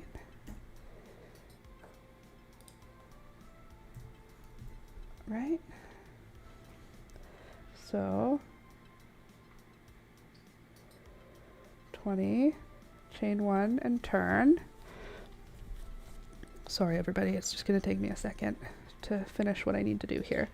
1, 2, 3, 4, 5, 6, 7, 8, 9, 10, 11. Who are you talking to? 12, 13, 14, 15, 16, 17, 18, and 19. Good. And then chain 1 and turn. And now we're going to do 17. 1, 2, 3, 4, I'm almost done, I promise. 5, 6, 7, 8, 9, 10, 11, 12, 13, 14, 15, 16, 17. Beautiful. Chain 1 and turn. Skip the first stitch. Half double crochet across. 16 stitches in the row. 1, 2, 3, 4.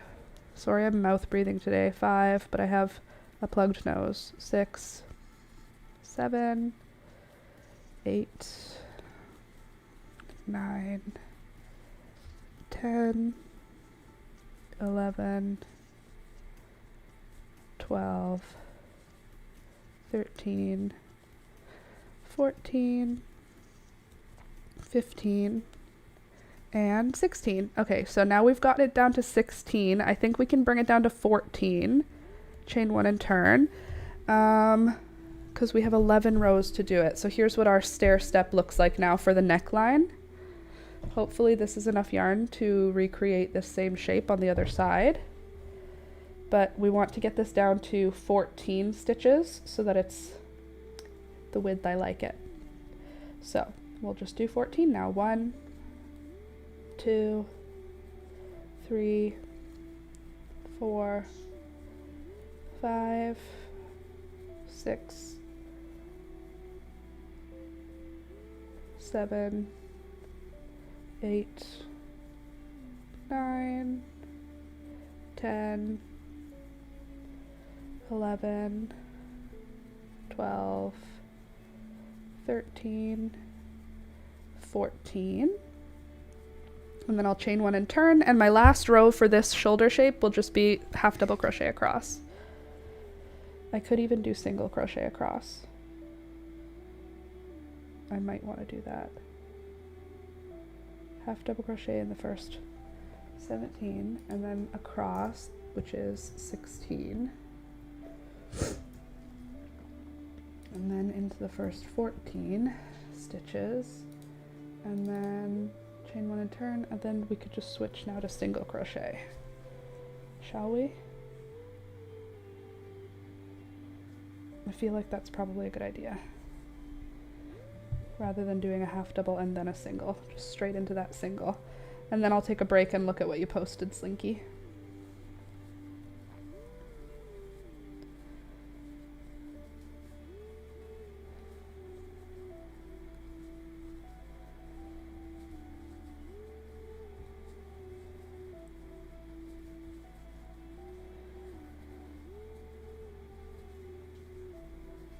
There we go.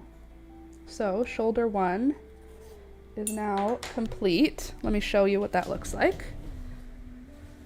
See our little stair step here? So we're going to repeat the exact same stuff on the other side so that we have mirrored necklines. So this will be the front side because it's quite a low neck, and then the back will be like only like this much. It'll be much more shallow. Looks cute though. Okay, so then we did single crochet across. And that is 2, 4, 6, 8, 10. 10 rows. Beautiful. And then that can now get cut. I am going to pull this out because what if there's not enough yarn? Okay, maybe I shouldn't leave too much of a tail. I'm going to be pulling this out because I'm going to have to do it, organizing it. I'm also 100 degrees Fahrenheit right now on the inside. So let me just take my sweater off because she's sweating. Let me tell ya. Ugh.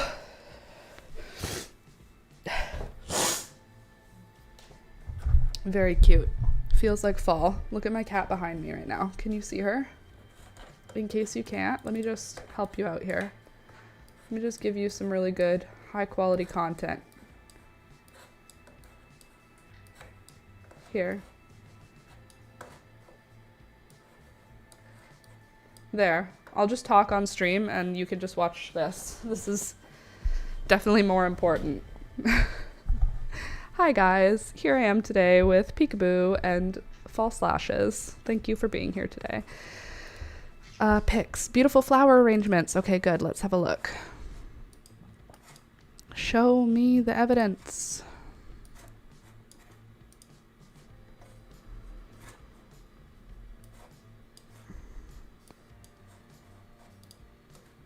Let's get those arrangements going. Here, I'll do this so you can just see the corner of my head. Let's see, I'm used to customary measurement system rather than the metric system. The customary measurement system, what's that? I feel like our customary measurement system is the metric. Metric makes the most sense.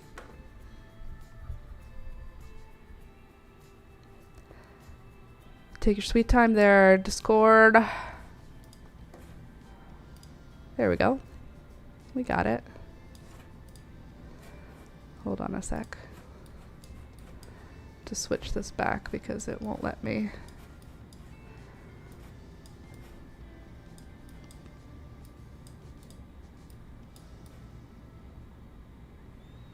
There. There.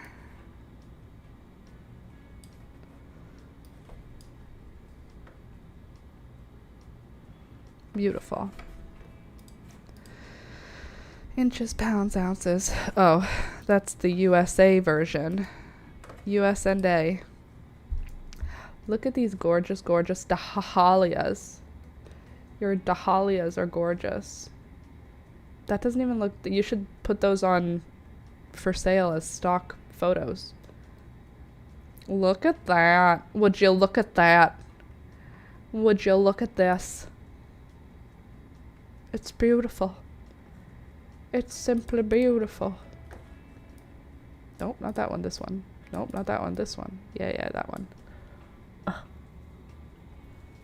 Cat hair on my face. She's gorgeous. Oh, she's beautiful. What a wedding. Oh, to be in that wedding. It's beautiful. You're a florist, I tells you. A florist. Discord is for those belonging to the Patreon. How do I join Discord? Oh, you join Discord by becoming a patron on Patreon, and then you get a link. You can also become a member on YouTube if you don't want to do Patreon. And then you get a link to the Discord, and it's like a private chat space for us to talk about whatever we want, but it's basically just that's that for that. I'm gonna go freaking crazy from these false eyelashes. As long as they look cute, though. As long as they're making me look cute and not creepy, then we're good. Okay, so shoulder number 1 is shoulder number done, which is good. Now we need to look at the pattern again and modify the second shoulder. So we're gonna do 26. Stitch from the edge, half double crochet in the first 16, 17, 26, 25.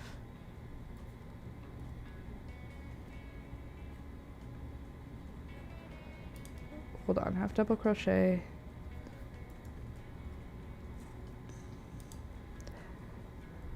Okay, and then that'll give us 18. Except we want it to be 26, Laura, not 18. 26. Sorry, you can't see what I'm looking at. I'm writing. Yes, Ava's face is just like mommy's. Ada. 26, and then into the first 25. And then across, which will give us 24.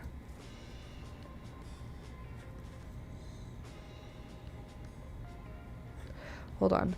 Half double crochet into the same stitch. Half double crochet across is a row of 26. then into the 25.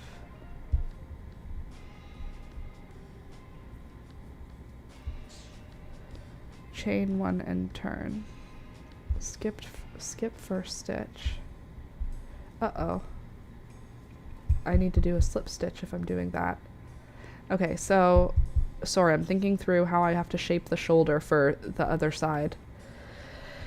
And I think I have to do, so half double crochet across, 26 stitches, sure. Half double crochet in the first 25, good.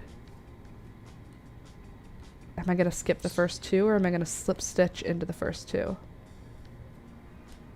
I guess I'll slip stitch.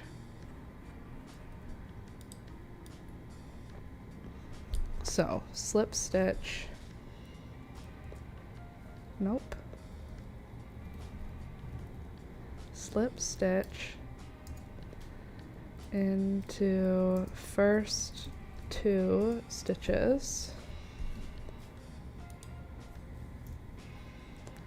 Half double crochet in third. Half double crochet across. Okay, 25. That'll bring us down to,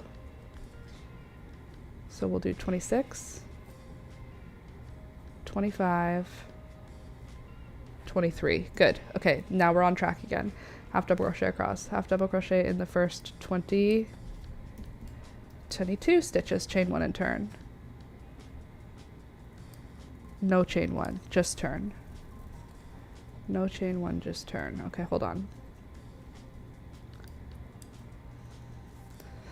Skip the first stitch. No, it's gonna be this one. Copy. I know, this is so interesting to listen to. I apologize, everyone, but it's important. Okay, and then 23, 22, so that'll be 21, right? 22, 23, 22, so that'll be 20. And then the next one will be 19. And the next one will be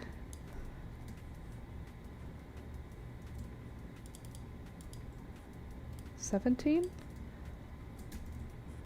Slip stitch in the first 2 stitches, half double crochet in the third, half double crochet across. 17. Okay, and then 8 is half double crochet into the first 16 stitches, and that one will be 14. Beautiful, gorgeous. I love when I figure it out. Beautiful. Chain 1 and turn.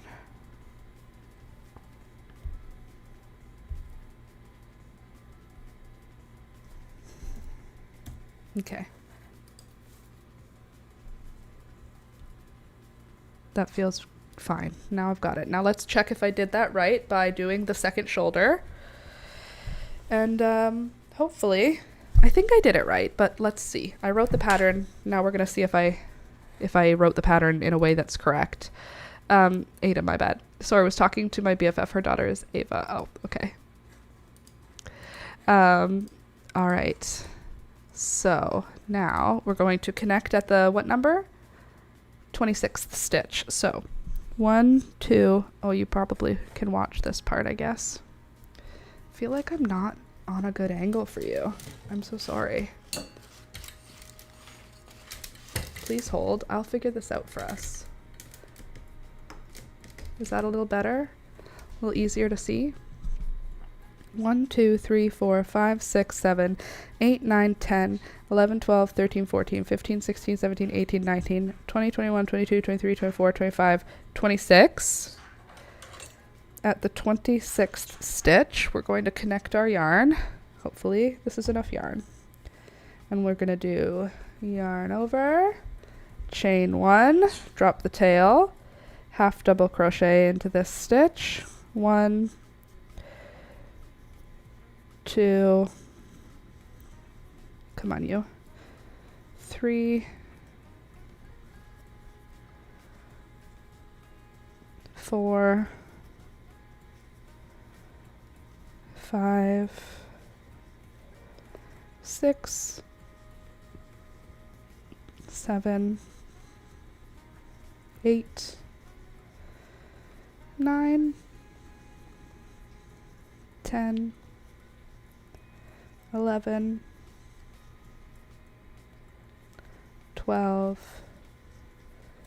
13, 14, 15, 16, 17, 18, 19, 20, 21, 22, 23, 24, 25, 26, chain 1 and turn. Now into the next 25. 1, 2, 3, 4, 5,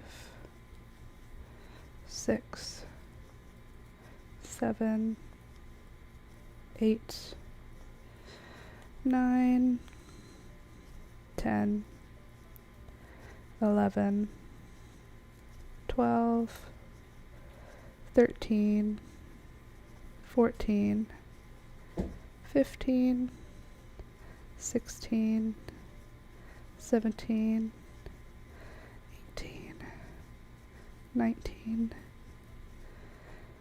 20, 21, 22, 23, 24, 25, turn, slip stitch into the first 2 stitches, 1, 2, half double crochet across, 1, 2, 3, 4, 5, 6, 7, 8, 9, 10, 11, 12, 13, 14, whoops, let's try that again, 14, 15, 16, I'll get this done and then I won't have to count, 17, 18, 19, 20, 21, 22, and 23. Good. Chain 1 and turn. Now I'm going to do into the first 22 stitches. I think we'll have enough yarn. This feels pretty good. I'm not going to have enough yarn to do the back though. By the way, click the thumbs up button as you guys come in today, okay? 1, 2, 3. We're doing the shoulder shaping. 4, 5, 6, 7, 8, 9, 10, 11, 12, 13, 14, 15. Thanks for clicking the thumbs up button. Appreciate you. Uh-oh, I lost my count though. 1, 2, 3, 4, 5, 6, 7, 8, 9, 10, 11, 12, 13, 14, 15. Good, 15. 16, 17, 18, 19, 20, 21, and 22. Hello, miss. Hi, Peekaboo. Nice to see you here. Hi. Hi.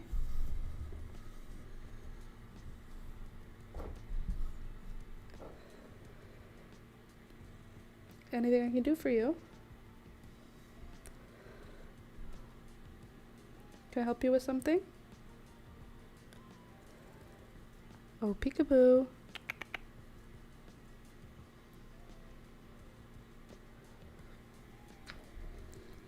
How did you get cat hair on your face, Laura? From kissing my cat. That's how.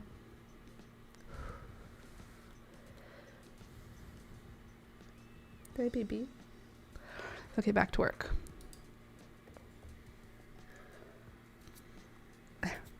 Unless you want to watch Peekaboo, and then I can do this. Oh, you can't see her anyway. She's sitting right beside me with true love. Here, I'll do this so you can see her. I know why you're here. That's why we're all here. It's for the animals. There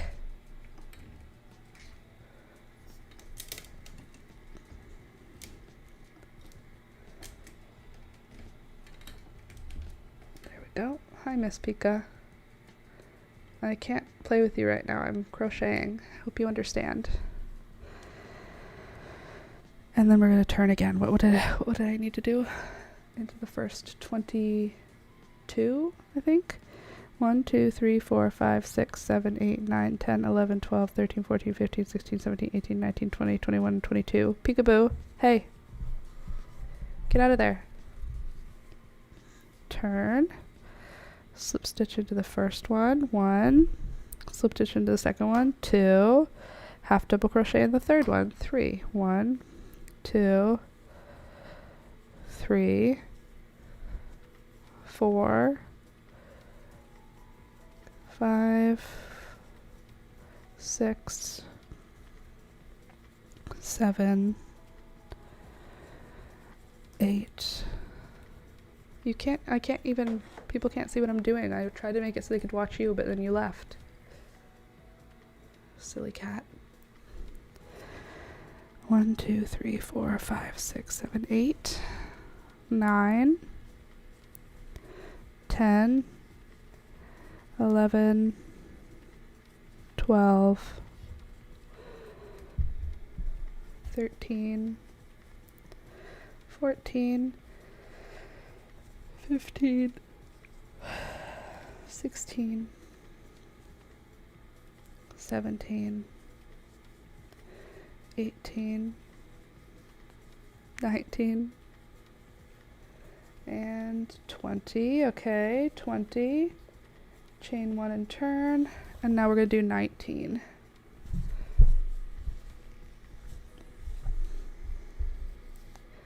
Look at this, like, poor, pathetic cat. Never pet before in her whole life. She's never ever experienced love. Look at this. Please, mother. Please. I need to be cuddled. I must be loved. Sorry, everyone. I know we're so close to being done this project. But we have to take many breaks because sometimes kitty cats need love too, you know? Come here with your back feet first. Don't claw me. There we go. Move your mic out of the way. There. Oh, my baby. You happy now? Are you better? Does it make you feel better? You just needed some cuddles? Sometimes that's all we need. Just need a little bit of affection, huh? Is that all you needed? Sorry. I'm crocheting, baby girl. Hi. Trying to get some work done. I'm trying. I really am. I hope you know. I would. If I could, I would. But I can't. So what do you want from me? Look at this. How am I supposed to do anything?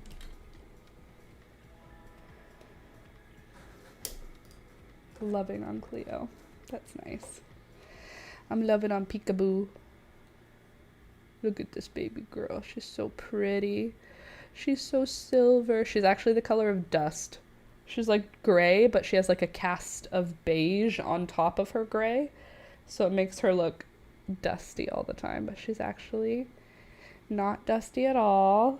She's actually a shiny lady. She just looks dusty. See, look at that shine. She just looks gray-brown. It's just the way you are, huh? It's just the way you are. Can you hear the purring?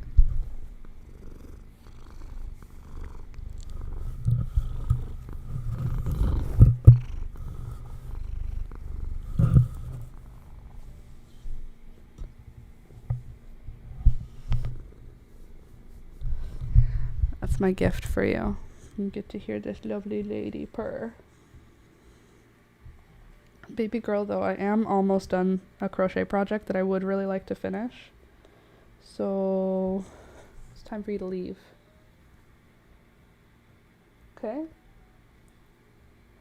Time to go.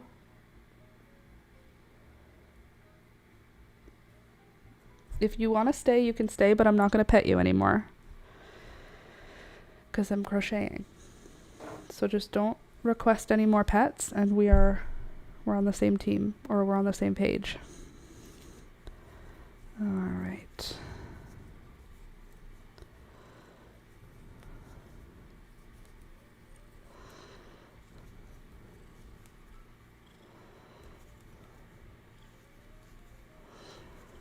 Four,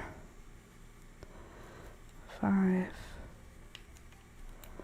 6, 7, 8, 9, 10, 11, 12, 13, 14, 15, 16, and 17.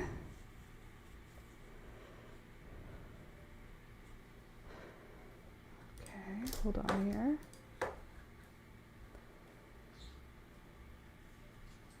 18, 19. Okay, 17, 18, 19.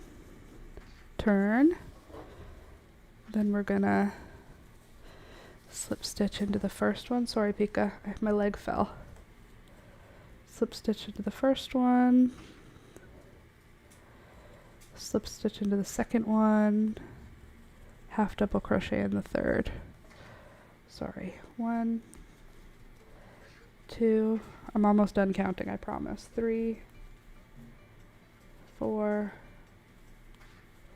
5, 6, 7, 8, 9, 10, 11, 12, 13, 14, 15, 16, beautiful, and 17. Chain 1 and turn. And now I'm gonna half double crochet into the first 16. Sorry, baby girl. 1, 2, 3, 4, 5, 6, 7, 8, 9, 10, 11, 12, 13, 14, 15, and 16, and then turn. 16,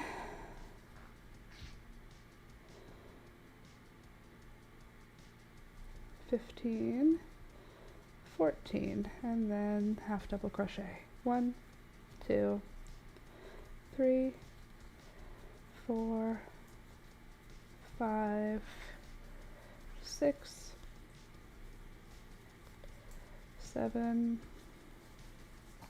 8, 9, 10, 11, 12, 13, and 14. And then I'll chain 1 and I will single crochet across 14 stitches, and that's going to be the second shoulder shaping for the front body piece. Beautiful. Let's see how it's looking.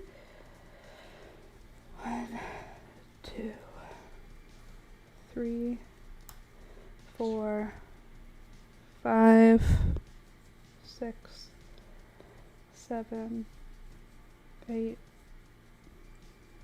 9, 10, 11, 12, 13, and 14. Beautiful, beautiful. Then I can pull that through, cut my yarn. Perfect. Now let's look at how that looks, shall we? You tease me, mama. Okay, look, we won yarn chicken. So that's good. That'll be enough to sew it together. We won't have enough to do both arms or the back piece, unfortunately. But, you know, what are we going to do about it? Not a whole heck of a lot, you know? Okay, if we do this, and then we give you the old 90 degrees.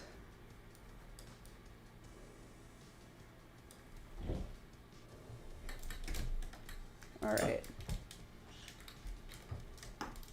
So there's the neckline right now. Obviously it's huge, maybe even huger than I had originally planned, but that's okay. What we'll do is we'll work around in the round to taper it up a bit. At least that's usually what I do. But there's the neckline. Now it is the same on both sides. It is the same, even though it doesn't look the same. It's the number of stitches is the same, and once we crochet over it at the end, it won't look different. But there, front body piece finished. The shoulders will sit here, and then that's the neckline, so we will have to bring it up quite a bit to make it like fit Alex comfortably. I might even not decrease it so much. These will make up the top part of the shoulder. It's pretty cute though, if you ask me. Looks good for the front of a sweater. Hopefully it works and it fits. But the front is now finished. We have one sleeve finished, but I think we're gonna have to rework it because we don't have enough green. We don't have enough of that green to do the back body piece, like at all. So I think we might have to swap this out for blue, for yellow.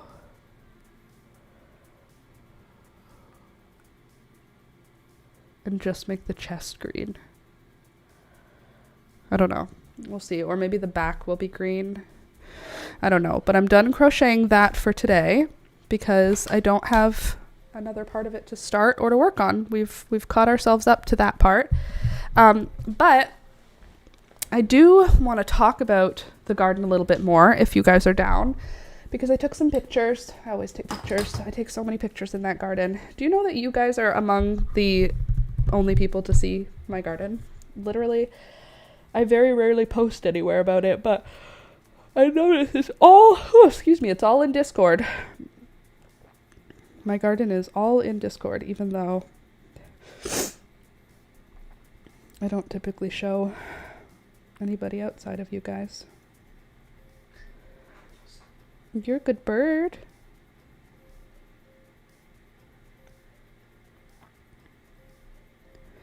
Just getting some pics.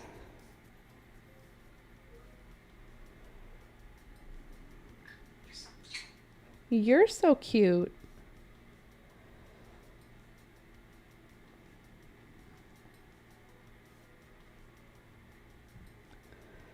All right. I think that's all. Okay, now let's look. Let us look at the Discord. Oh, how I love the Discord. A safe place for us to show off our plants. If you're new here and you've not seen my garden yet, first of all, you're welcome for what you're about to see. And second of all, I don't know, that was just all I've got is the first of all, but you're welcome for what you're about to see also, because it's going to be really good. And you're going to see it and you're going to go, wow, that's such a nice garden. First of all, here. Ta-da! This is my zinnias. They look great right now. They are pushing out 4 or 5 new flowers all at once. Next, a close up of those same zinnias. My Sunrise Serenade Morning Glory is putting out lots of flowers now, which is great. I mean, you don't see them a lot when you try to take a photo of them, but I promise when you're looking at them, you do see a lot of flowers. Even though when I'm looking at this photo, I'm like, there's like 5 flowers in the picture. In real life, it feels like there's a lot more. This little area is well, it's usually in the shade. At this time of year, there's a lot more sun here, but it's usually in the shade. And this area is where I have a tree that I have right here. This is a tiny little cedar that I rehomed into my backyard. And then I have catnip. That's what this stuff right here is. And then there's mint, which is the stuff that's right over here. And then there's coleus, a bunch of different colors, very pretty. This nasturtium started climbing up the amaranth, and it's so pretty. Look at it. It's like pale pink. It starts off this sort of corally orange pink. Like, see this one? It's like corally orange, but as the blooms age, they turn this soft, soft blush peach. Very pretty. Look at this. This is a Picotee Cosmo. It's just really pretty. I thought you might like to see it. I liked seeing it. Also, my straw flower. This was my favorite one this year. It's a silvery rose straw flower, but it's so pretty. It's so like blush. Also, just another close-up of my sweet alyssum. Who doesn't want to see sweet alyssum? Also, my celosia. Got lots of new flower heads coming out. Very excited about that. Wow. Agreed, right? All right. Next here, I have a white Lysianthus opened up, and it's so pretty. And behind it, you can see the tangerine gem marigolds, and then also, look at that coleus in the back. Isn't that something else? What texture, what beauty. Here's that pot again. At the bottom, you can see there is a celosia, a gomphrena, and a marigold, just starving for light. And then there's that beautiful tangerine gem marigold. So pretty. And then there's the 2 Lysianthus in the same pot. This zinnia is my favorite one. I'm letting the zinnia, I didn't pick the old one. This one I didn't pick. I'm letting it grow and dry out because look at how pretty it is when it first opens. It's gorgeous. It's the prettiest flower. So that one I'm saving seeds for. Look at how pretty she is. Here's what the old flower head looks like now. It looks way less pretty. Like the color it's too consistent now as it is finished, but when it's blooming, oh God, look at that. Beautiful. This is a Jolly Jester marigold that came out weird. I just love the art of nature. Me too. So pearly. I think so too. But this is a Jolly Jester marigold that obviously got crossed with a Naughty Marietta. A Naughty Marietta marigold. So the Naughty Marietta marigold is a yellow marigold with red center. You see like the red center here. So it's a yellow marigold with a red center, and the Jolly Jester is a yellow marigold with red stripes on the sides of the petals. So you see this side has a stripe and this side has a stripe. So that's from the Jolly Jester. But then you see this petal doesn't have a second stripe. It just has the one. It's not like correct. It's like this Jolly Jester got crossbred with a Naughty Marietta, which is just fine with me. The petals look like folded ribbons. Kind of, right? Marigold mongrel. And then this is what's this called? Pink Cleome.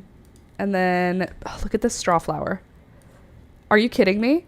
That's a real photograph of a plant in my backyard. How beautiful is that? I wish I could be her. This is who I am. This is who I want to be. This is my spirit animal. This specific picture of this specific flower. Don't worry, I took other pictures in case you wanted to see it a little bit differently. Here it is in a different way. How does it have the beautiful color? It's like marshmallow pink. It's delightful.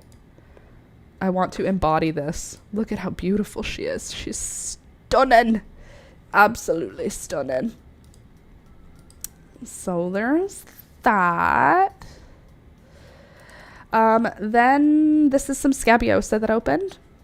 It's like periwinkle. And then above it, look at the black Scabiosa. Look how dark it is. It literally looks like a berry. It looks like a blackberry. It's not. It's just an unopened petals of a scabiosa. She is beautiful. Here is a shadier area of my garden.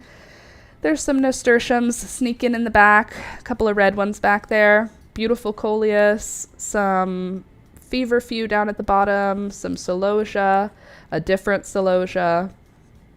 Here is another marigold that is a cross between the Naughty Marietta and the Jolly Jester. I did get a couple Jolly Jesters that are coming true, like the seeds are coming out true. So I'm hoping by saving seeds from those plants, I'll get some true Jolly Jesters that are just pollinating themselves, because this is what happens when I've got Jolly Jesters next to Naughty Marietta. I get these ones. They're pretty, they're just not Jolly Jesters, and Jolly Jester marigolds are my favorite ones. The ones that you're seeing around the Jolly Jester one in this one are the Burning Embers French marigold. Some of them have 5 petals, some have 6. This is what the 5-petal flower looks like, and then look at the 6-petal one. Isn't it prettier? And then there's the 5-petal, gorgeous. There's 6 petals over there, 5 over there. It's either 5 or 6 usually, and they're very pretty. I love the colors of these ones. And then there's this. It's just a gift that I got for you. It's my Friday gift. Also, there's this. I got you this as a Friday gift. This is most important. He's saying something. I know he is. Something important. And then there's also this, in case those other ones weren't good enough. Here's more. God, he's so freaking cute, isn't he? And then there's this one where he's sniffing. Look how cute he is. Look at this one. I thought it was so pretty this morning. I had to take a picture. Just so gorgeous. Don't worry. I'm not finished yet. There's still one more of Toby. First of all, look at this. This is a picotee. It's just a picotee that has way more pink than white. I just wanted you to be able to see it up close. Look how pretty that is. It's just in my garden. And then the most important thing is this. This is what the most important thing is. As you can see, there's just the 2 fangs. There's no teeth in between the 2 fangs. There's no teeth behind the fangs. It's just those 2 fangs are his bottom teeth. So, but he likes toys, which is so cute. Love the little guy. All right, that's the garden. I think I've shown you, I think you guys are the only ones that are up to date on everything else in the garden. I did decide to dehydrate some goldenrod, and I'll show it to you if you'd like to see it, because I did how the internet said to preserve it. That flower looks like a firework flower. It is a firecracker vine. Were you not here on Wednesday? Because it is. That's what this is. It's finally blooming. My firecracker vine is in bloom. Isn't she gorgeous? I love her. No, not that Cosmo. Oh, I see. The Cosmo looks like a firecracker. The other Cosmo. Yeah. It does, because it's like exploding. It's beautiful. Absolutely stunning. Okay, now, please hold. I'm going to just see if I can grab the goldenrod and show you what it looks like.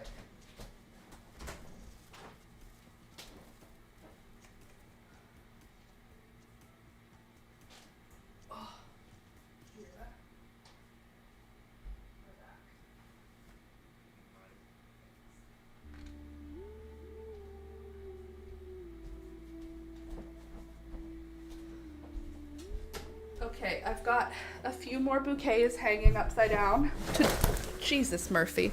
I've got a few more bouquets hanging upside down to dry in Alex's office.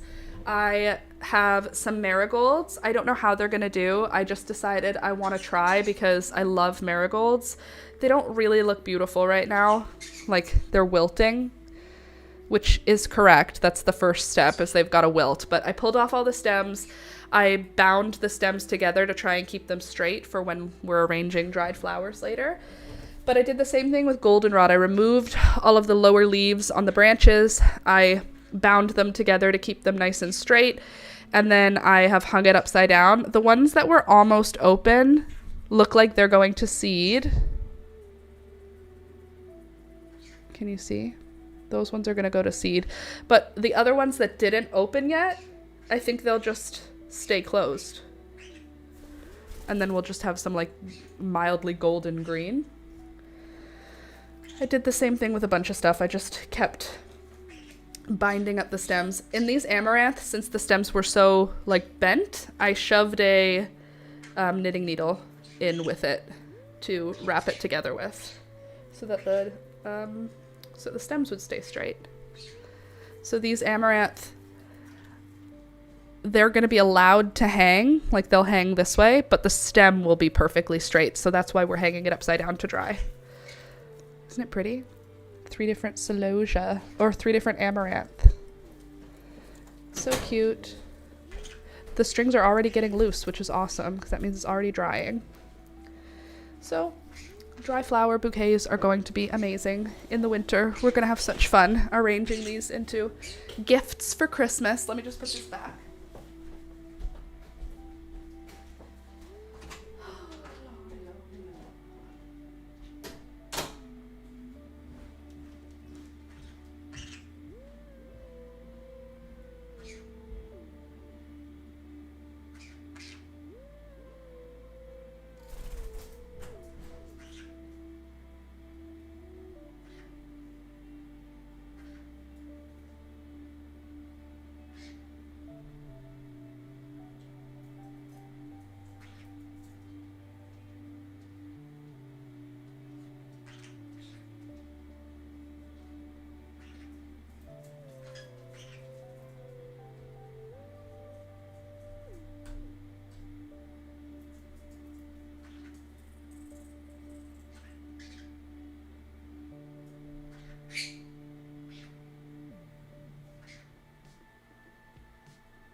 So much easier to hang things up than it is to put them down, isn't it?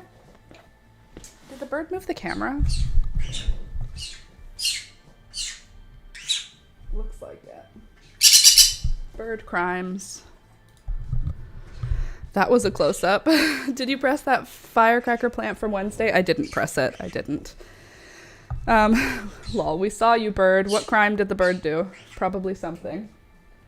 I leave for 1 second and you're out here doing crimes, Beelzebub. Was it a good close-up? All right. Birds are the craziest little creatures to keep, I tell you. Glitching, I think. You lost me for a second? Sorry. It was cute. Okay, good. Well, that's good. Got up in the camera viewpoint. Just getting in the way. That's... Sounds like her. Sounds like Beelzebub, all right. Troublemaker. So, I'm not going to be crocheting anymore right now because I'm done for the day, crochet-wise. I need to